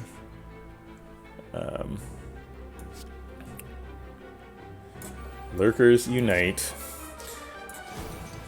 Anything that contains the word unite is ruined for me, because I worked for years on a game that ended up being called Harry Potter Wizards Unite. So Lurkers Unite is just a rip-off version of that game I made. If we play Quick Slash, what could we draw that would be good or bad? I think we don't Quick Slash because we don't want to draw Wraith Form. And we already blocked out this turn. Okay. I like lurking just because you're clear in your explanation and you don't have massive jumps in audio that I have to modulate when I'm on phone calls. I can jump in and out on the game flow and catch right up. Yeah, that's nice. That's why I like narrate the card rewards, right? Because there's some people who like aren't watching the video. So I always say what the cards are.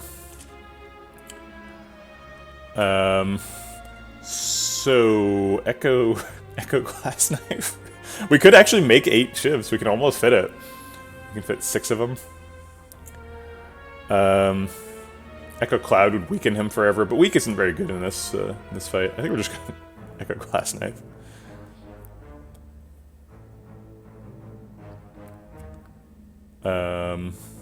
Actually, we could do Sucker Punch. That weakens for just as long as Crippling Cloud.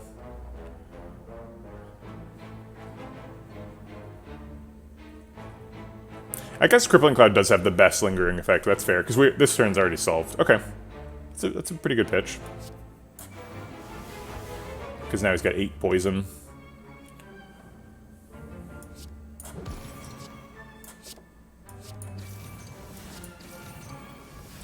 Why am I even doing this way? Like, the damage doesn't matter. Why am I doing so much damage to Transient? We're not killing him. I don't think.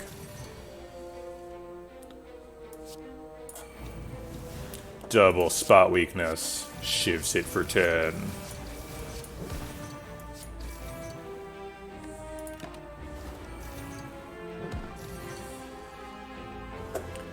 Double heal hook, draw some cards. This actually is energy positive, too. Wraith Form solves the fight.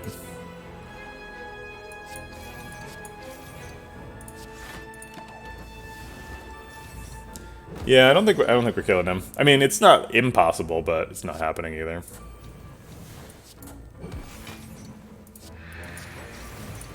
Okay. One more turn. Let's get that double glass knife back in there. Hiya.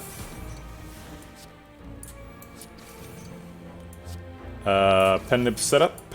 Pen nib's on. I always assume pen nib should go on 9. It's less clear what the correct value is in this deck. We did do like 500 damage. It's pretty good. Good transient. Did 500. Perfect to the fight. What do we think about Evaluate Plus? If we Echo Form an Insight, we draw 4 cards.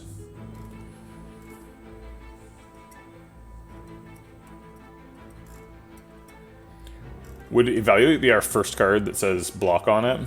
All of our other cards don't.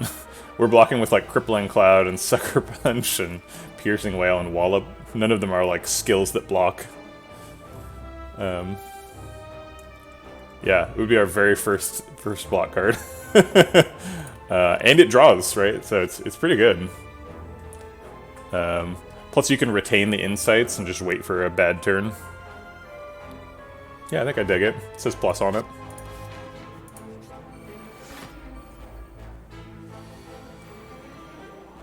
Here's our Pennib Akabiko Bag of Marbles Glass Knife hitting for 120 damage. We don't really need 120 damage, but, you know, I'll let it kill somebody. Have fun, Glass Knife. And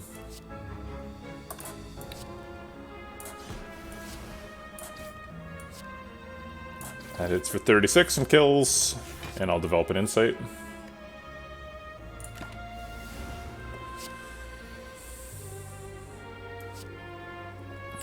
Two attacks to kill. That's fine. We're not like super sensitive to Pennib setups with this build. Flurry of Blows is a 0-cost attack, which helps set up Pennib, but we don't have any stance changing, so probably not good. Stack, I don't think is worth picking, and Deadly Poison's bad, so no. Swift Pot I think is worse than Fear Pot, especially with the Evaluate. Alright, should be pretty good at Giant Head. Kind of an unfortunate turn 1. Not really anything to finish her here. Yeah, we were ahead of the curve, so we were able to pick a Prismatic Shard and not be too penalized by it, and then we got a Wallop and Echo form, so we've got some pretty busted stuff now. The Evaluate's not super strong, but, you know, it's pretty strong. I guess we want to play block cards to develop slow procs. And same for Piercing Wail. Let's go ahead and play that Fear Pot too.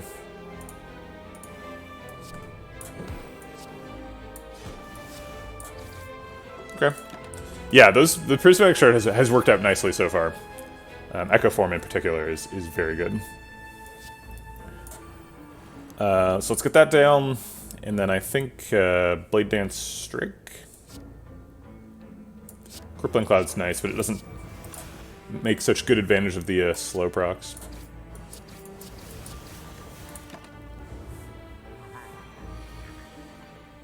He is attacking, so we can spot weakness. Getting 6 strength in the deck is pretty good. We could also double Quick Slash or double Phantasmal Killer. I don't think we're going to need double Phantasmal Killer. I think the fight's over before that.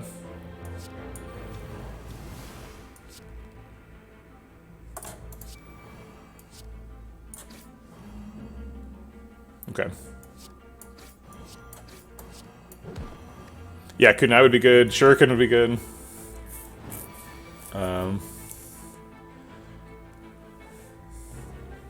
Double Heel Hook is energy positive. Energy positive seems good with an insight in hand. Also sets up Pennib for what is apparently Wallop. Wallop for 72. Whoa! This Wallop is hitting for 130. Let's get some extra slow procs on that. It's not enough. Oh, wait, is Glass Knife even more? Glass Knife probably is more. Yeah, 162 twice. Jesus. I guess the fight's over. I'm gonna Wallop first, because I'm pretty sure it's still lethal, and it gives us some time to reset up Pennib. It also blocks for 162, so if it isn't lethal, I don't really care. Oh man, yeah, these shivs hit for 51. Ridiculous. Ninja Scroll with a bottled finisher plus. Seems great. Streamline's a good card to hit with Pennib and Phantasmal Killer and stuff, but it's kind of late for a Streamline. Can we do anything silly with Rebound? Not really. We could like rebound the Blade Dance, play all the shivs, Quick Slash to draw the Blade Dance, play the Blade Dance again, play all the shivs in the finisher. Seems like kind of a stretch. And we'll take Ninja Scroll, though. Pretty explosive deck. Marbles, Ninja Scroll, Bottled Finisher. Strong. We've got 2 fires. We probably need to recall at one of them. So I'll go ahead and recall before the shop so that we can upgrade something from the shop if we want to.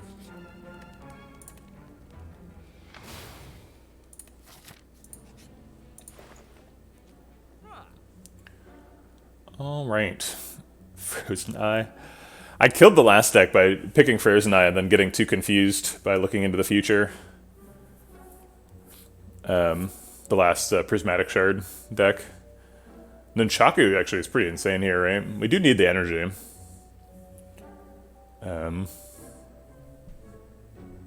It's also not entirely clear that like being able to predict the future is super powerful.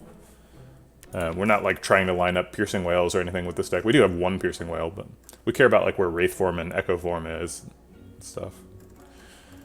We just don't have very much draw, so like we could see what the future is, but we can't really change it very much. Our only draw is Quick Slash and Evaluate, or Insight rather. So I don't think Frozen Eye is very useful. So Nunchaku.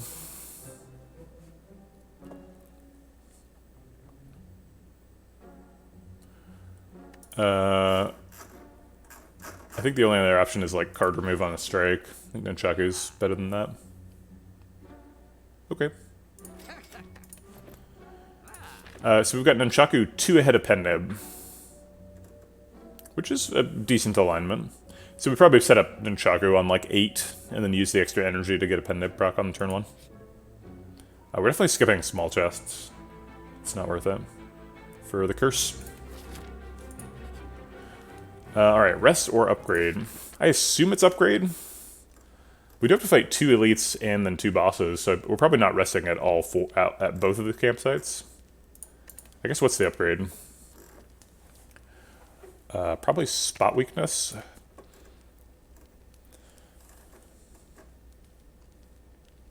Yeah, I guess this upgrade is not super important. So maybe we rest and wait for a more important upgrade.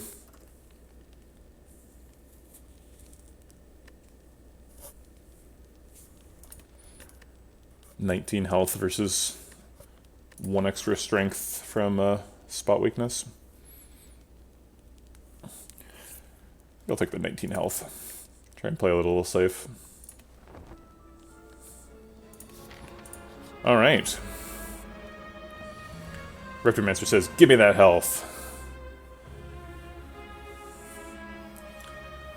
Glass Knife will kill a dagger easily. We don't even have to give it the Akabiko. Just the 12 damage twice is 24, and it's going to be on a vulnerable target, so we can kill the 25 health dagger with it. So we can use that to kill that dagger, and then the Glass Knife to kill the other dagger. And then the rest on Repto.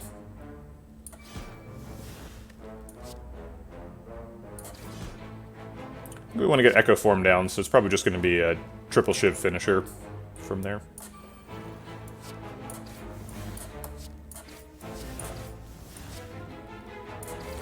For a cool 60 damage. Oh, Pen-Nib is ahead of Nunchaku. It's not the other way around. I thought Nunchaku was ahead, but apparently that's not the case.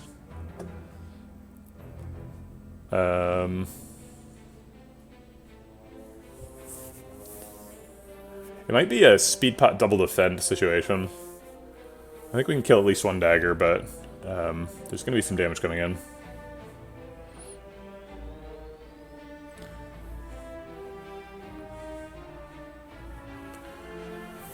If we speed pot double defend, then we neutralize on Repto. She's going to lose, what is it, 9 damage? So she's going to go to 26.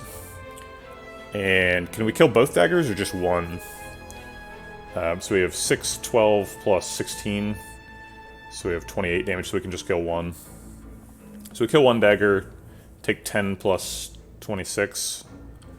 Block for 20, take 16.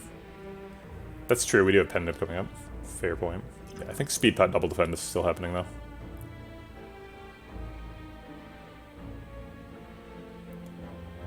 Could be a Ghost Ninja our turn. I'd prefer not to be, and it seems like we can probably afford for it not to be.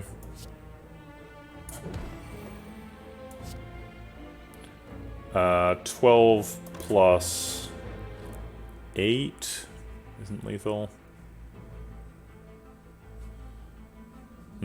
Oh, 12 plus 10 is lethal. There we go, we'll do it that way.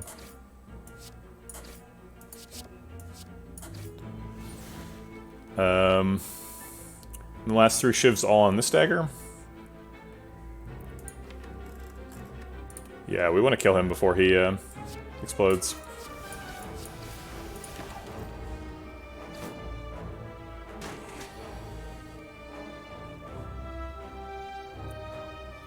Double strike is the only way to kill him. So I guess I will. Piercing Well is good in the fight, so I'm not going to play it just to get rid of it.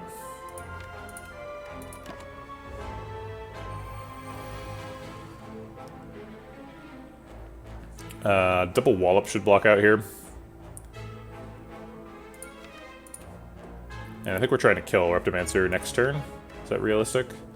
Not particularly. We only have 18 damage next turn. But we have a lot right now. This is 48. Maybe we have lethal now. Yeah, we probably do.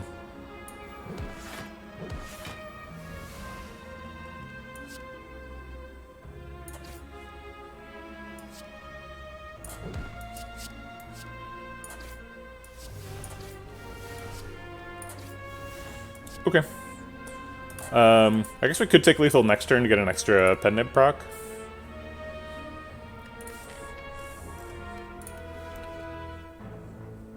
It seems worth doing.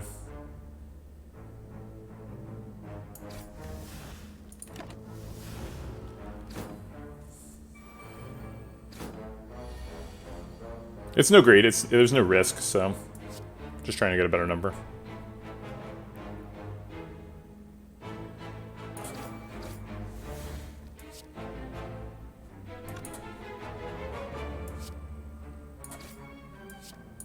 Okay. Now, we got a Regal Pill immediately after resting. Excellent. What about Scrape Plus? Hits Slice, Neutralize, Phantasmal Killer, Shuffled Shivs. Oh, I guess it hits Insights, too. It's not bad.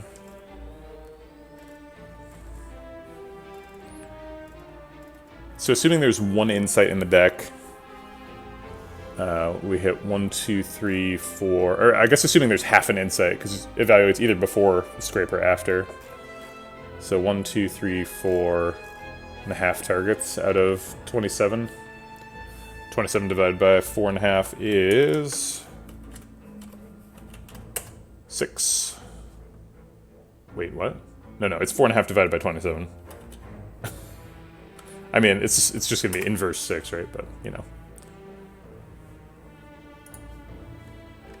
seems like this draws on average 0 cards. 1 out of 6, and it's drawing 5, so it's slightly less than 1 card.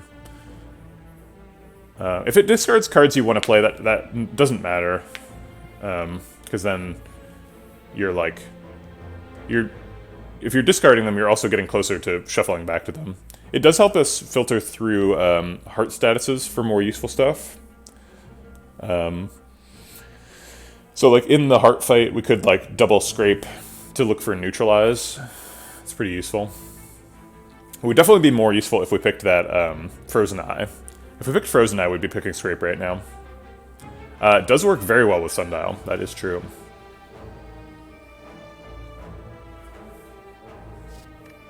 I'm just not sure it's necessary.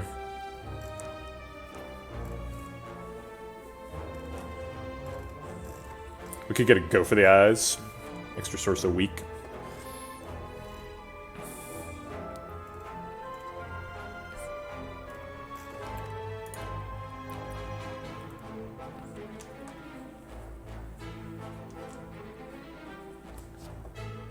It's a decent payoff for a pen nib.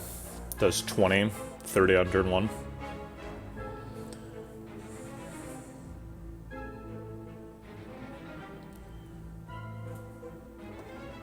Flex is not bad either, actually. With a bunch of Blade Dances, the Ninja Scroll on turn 1, Vulnerable Finisher. Maybe we take a Flex.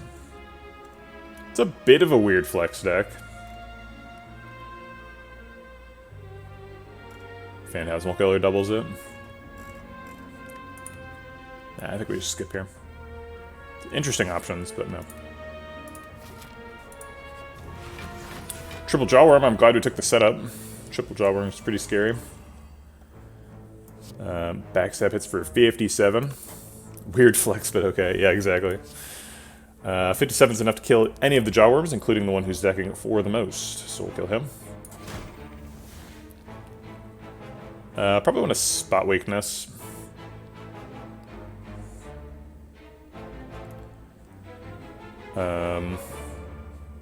And then, like, Finisher on the one who's attacking.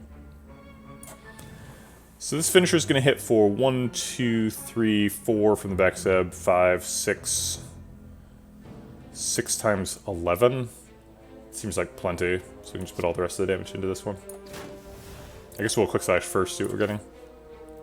Another strike. Looks like we have lethal for all of them.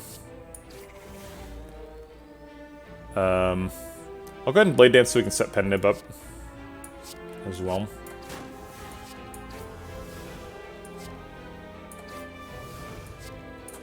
I don't know if I've ever won the triple Jawworm fight on turn 1.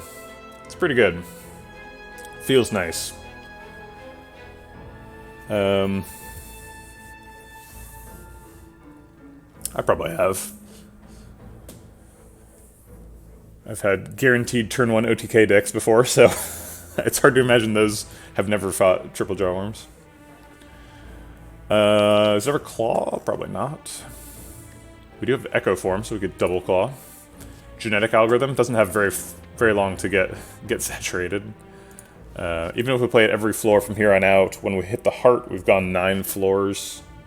So it goes up by, let's see, 4 per floor. So it goes up by 36. It's a pretty big block card. It's not very realistic, though. Because this is probably not going to be a fight. And we can't really count on Echo Forming a block for 3 in, like, the boss fights and stuff. Also, like, this is a fire, and there's a fire in Act 4. So there's really only, like, 1, 2, 3, 4 fights left. So it really just goes up to, like, 17. It's not big enough. Brutality's just not good. Drawing an extra card is nice, but losing health is kind of bad. It's slow. Winding Halls.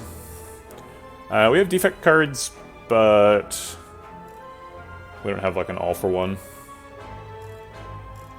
Man, I should have taken that Scrape. Scrape and Madness is fun.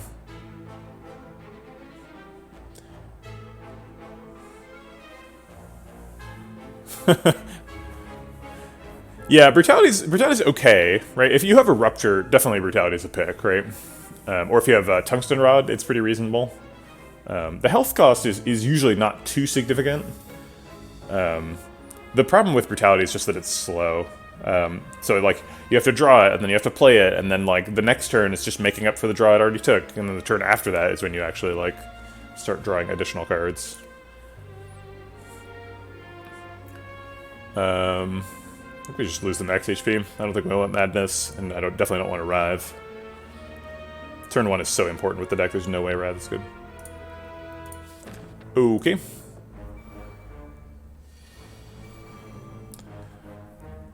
We need to block.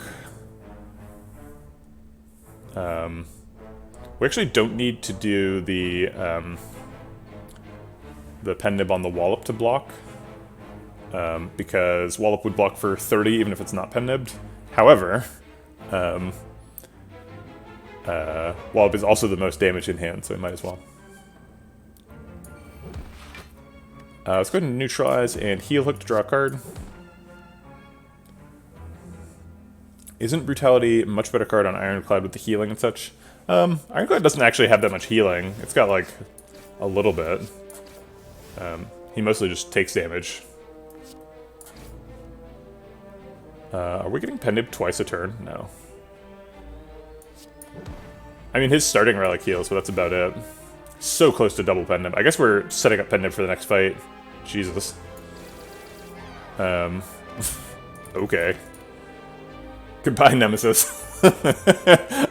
We even blocked. I don't know what to say.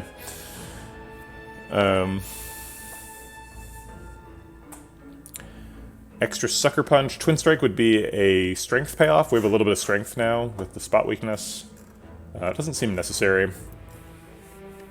We don't have any decks for the dodge and roll. We already have a Sucker Punch.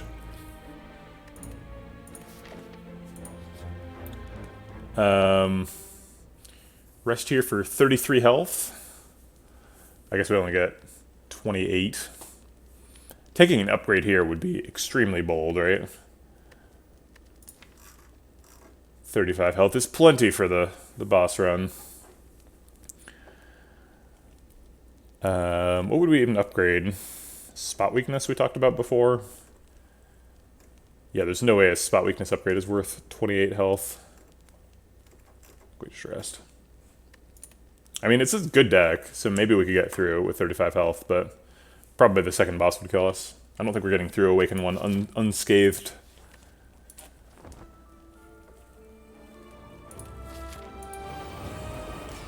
Yeah, it is possible we get through it unscathed. I'm not saying it can't happen. 120 damage glass knife, anybody? Can I interest any of the chat in a 120 damage glass knife?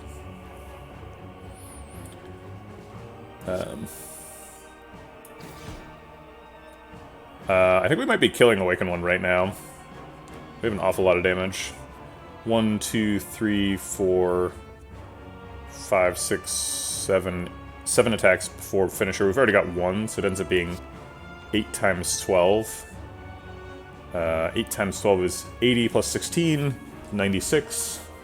So 96, we need to do 104 damage with the other ones.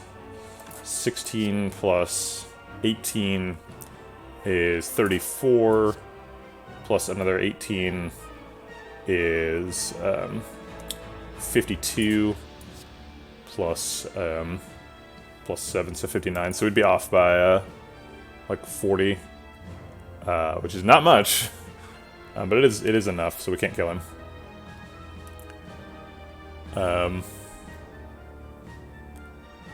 Well, I guess we have to defend with only, or block with only defend then.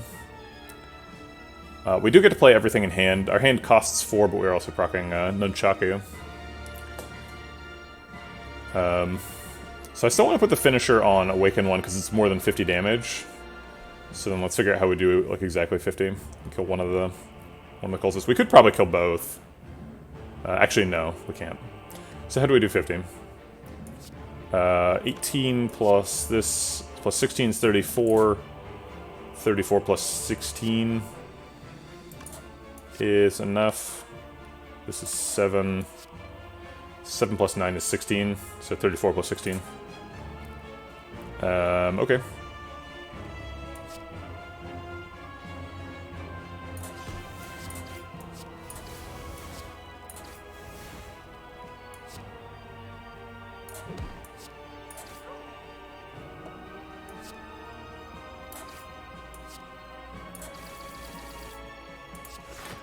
All right. Ghost in a Jar for 18 health.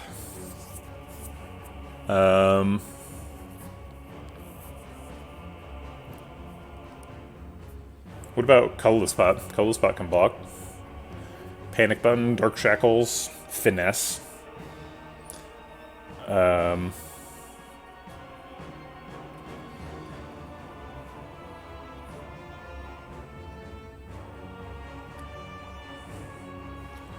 If I was going to Colorless Spot, I should have done it earlier, because it could be an extra attack. It could have been lethal, actually. I think I'm actually going to restart the fight and Colorless Spot before the attacks.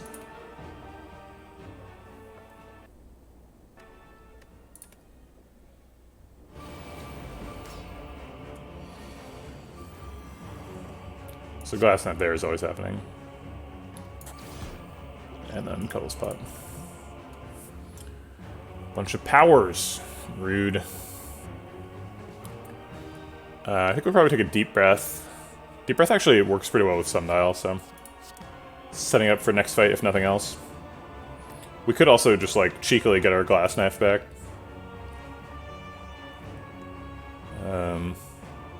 Do we want a strike or a heel hook back?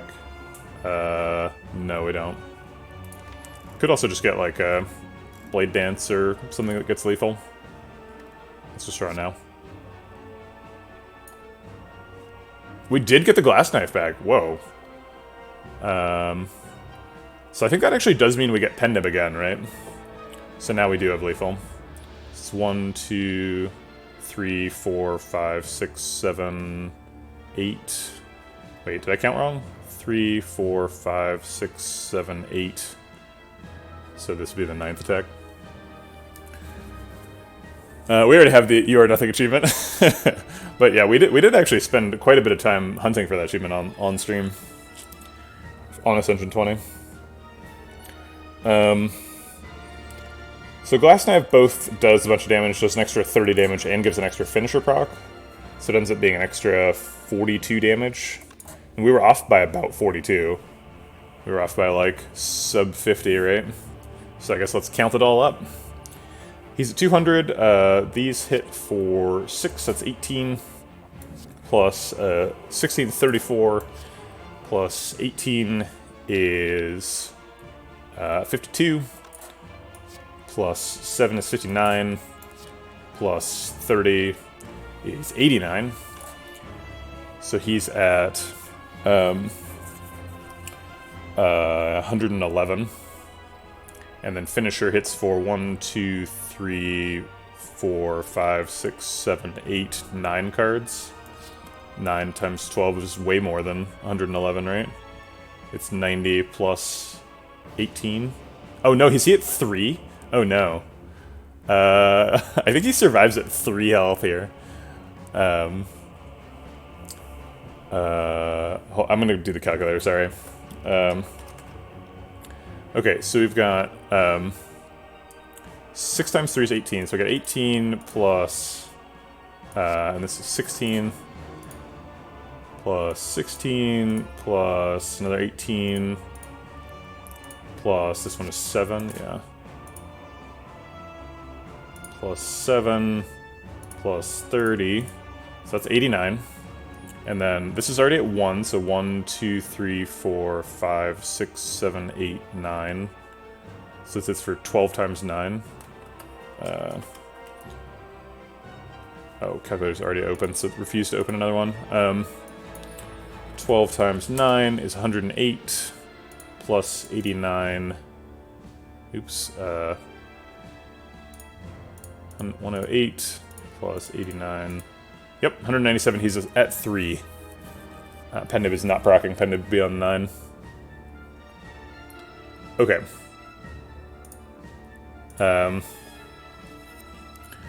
Alright, so I guess we just do the same thing as we did before, where we do the exactly 50 damage to the cultist.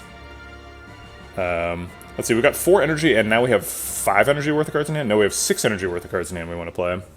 So we're going to cut a strike this time, so that we can play the defend. Or so that we can play the glass knife relative to last turn's line. Or last time.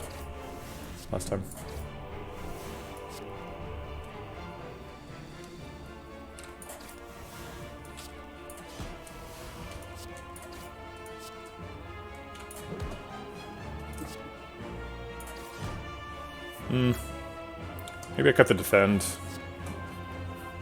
It's 5 health to do a lot more damage.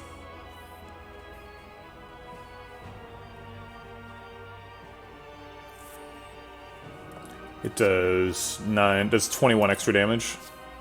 5 health for 21 damage. That's actually not a very good ratio. We'll take the defend.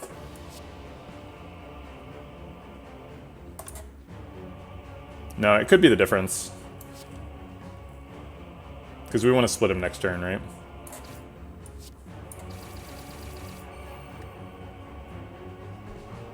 Yeah, we could Ghost. Now it's a 22 health Ghost. It's better than it was before. I wanted to save it for the heart, though.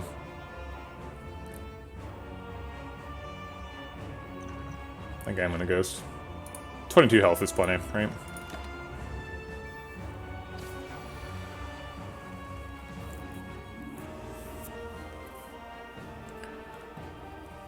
Can we Piercing Wail and kill him this turn?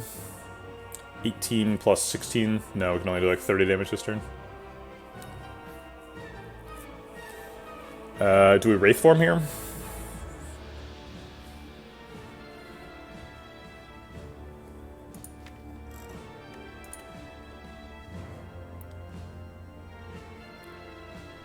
Wraith Form in first phase is kind of scary. I think we just block with Crippling Cloud, Piercing Wail.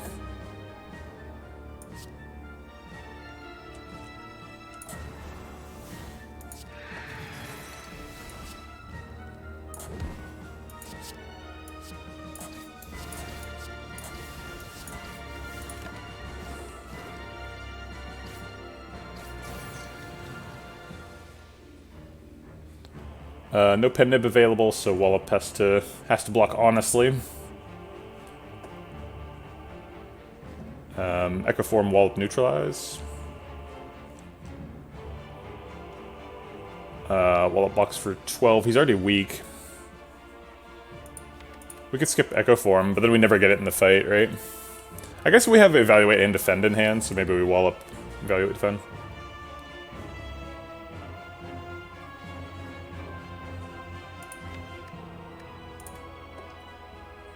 Okay.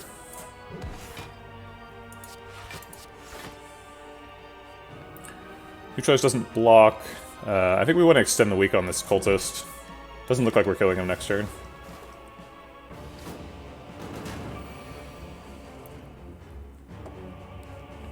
I keep reaching for that lethal, but it's out of reach. He keeps healing. Turn 1's really strong, but subsequent turns not so much. 8 plus 16 is 24 plus 12. Not lethal unless Quick Slash does something crazy.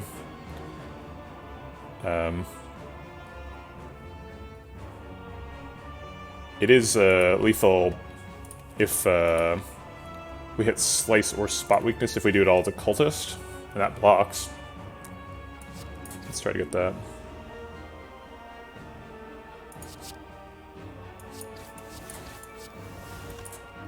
Maybe it was lethal.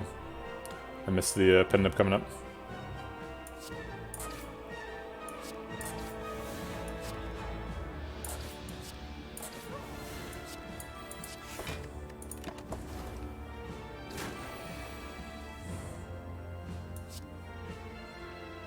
Let's go to Spot Weakness and Insight. Try and draw Spot Weakness again. No. Okay, well this should be lethal, right?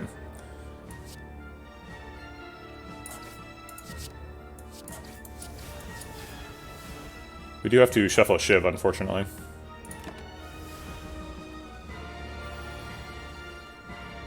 This is the Wraith Form turn.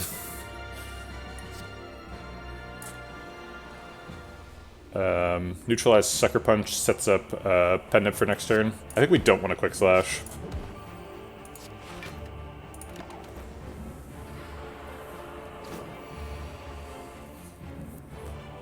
Wallop is the biggest damage, so let's do that.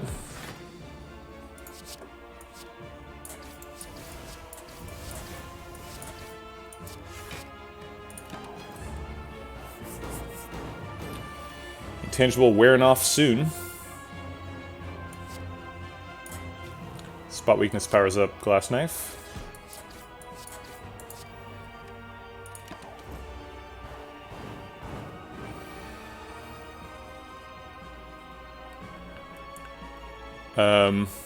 Insight shuffles, Deep Breath also shuffles. Let's just try the cards from this.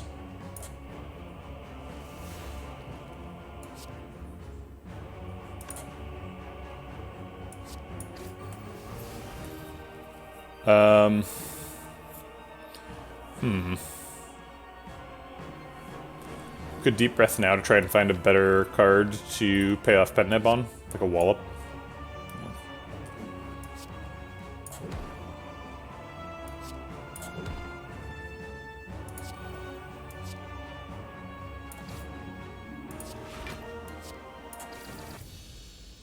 Okay. Time Eater. Alright, well we have to do a bunch of stuff on turn 1, because that's what the deck does. In this fight, at least, we're not afraid of playing Echo Form. Yeah, we had a tough time in Awaken 1, for sure. This one should be a little easier. So no good targets in hand for the Akabiko.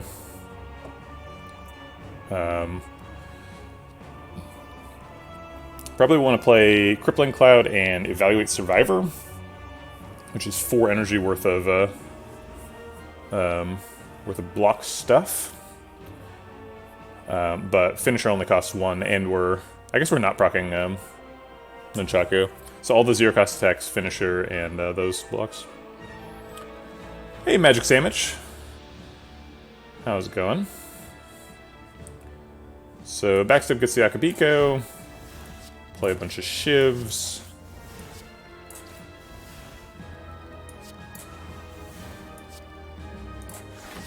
Crippling Cloud, Evaluate, Defend. And Finisher. Not a ton of damage on turn 1, but not bad either. Not as much as other fights. He's already weak. And we don't want to proc the clock this turn, because then he would hit even harder. So I think we just skip this turn and leave 8 on the clock. Take 18. He's gonna kill us. You just picked up Slay the Spire yesterday and figured I would see a different way to play. Well, this is a harder way to play. This is Ascension 20, and we are near the end of the game, so lots of crazy stuff going on here.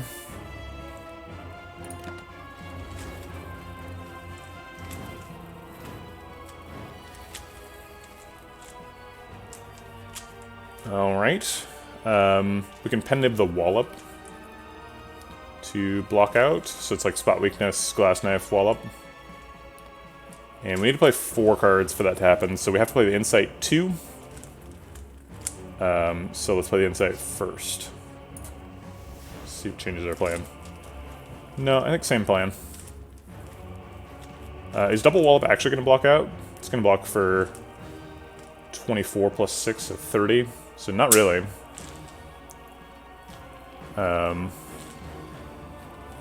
But it blocks out for more than defend.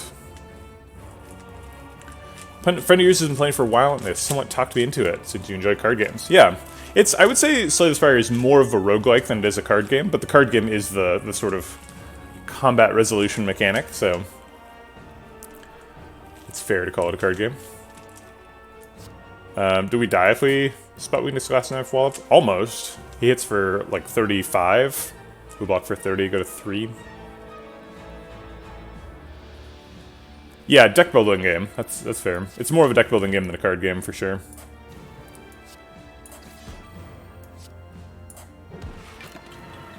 Okie doke.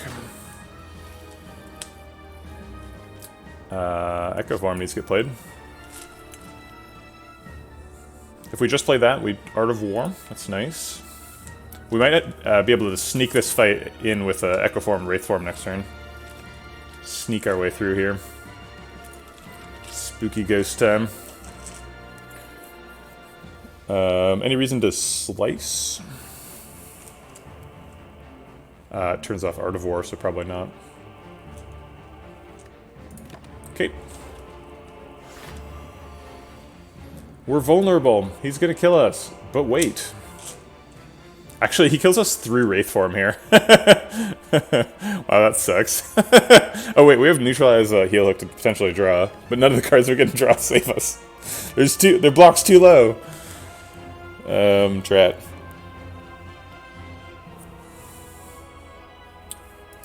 Alright, well. I guess we can die the way we lived as a spooky ghost.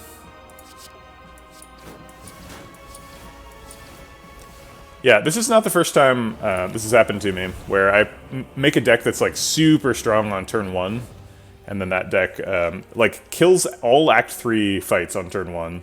We had no problem. We killed triple Jawworms on turn 1.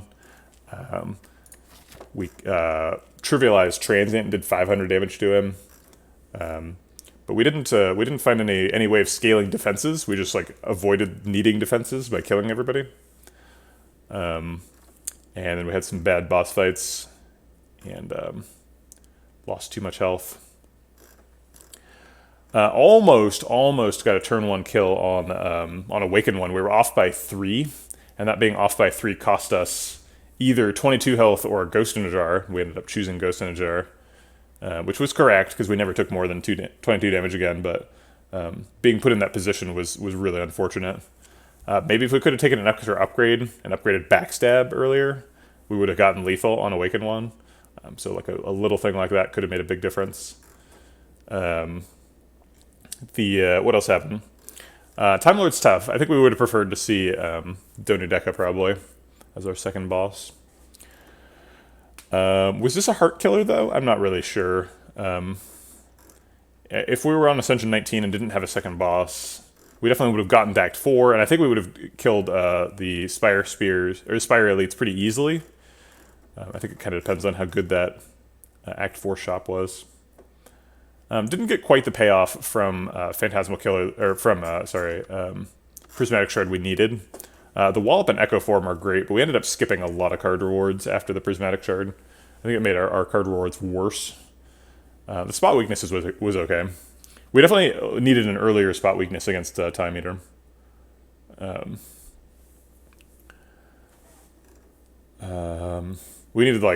We kind of needed a miracle against Time Eater, though. We needed like a turn 1 Echo Form into like Phantasmal Killer, Wallop kind of stuff. Yeah, could definitely have used some defensive scaling. Kunai would have been amazing. Our relics actually were pretty poor for scaling defenses. Usually you would expect to get some defensive relics, but we just got like a lot of turn 1 offensive relics like Molten Egg, Akabika, Bag of Marbles, Ninja Scroll, Bottled Flame. So I think we got enough relics, but we just didn't really find the synergies we needed in there. There was a hot minute when we were trying to make this an infinite deck. I think that might have been more successful. I guess we'd never saw a second, what's it called?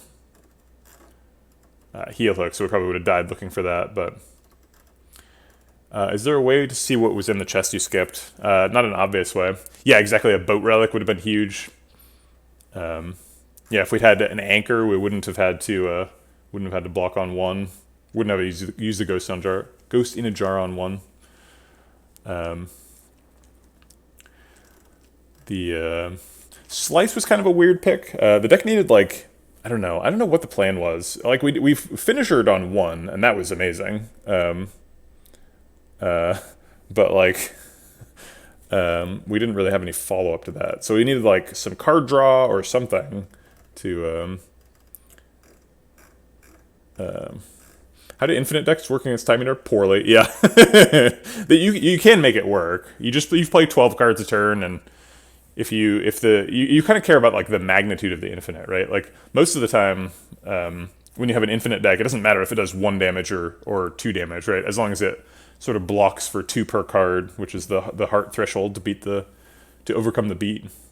But against Time Eater, like you kind of care how much you can do in 12 cards, and you need to do like 50 damage and block for 30-ish, you know? Or else you're not going to be able to beat Time Eater. An interesting deck. We were offered an accuracy to shop early, and I wonder if taking that accuracy was a good idea. We were actually like forced. We had really inefficient shop gold usage the whole run. We were like forced into 2 shops in Act 1, and then like also hit 2 shops in Act 2. So we didn't really get as much meta scaling out of our like fights and elites as we were looking for.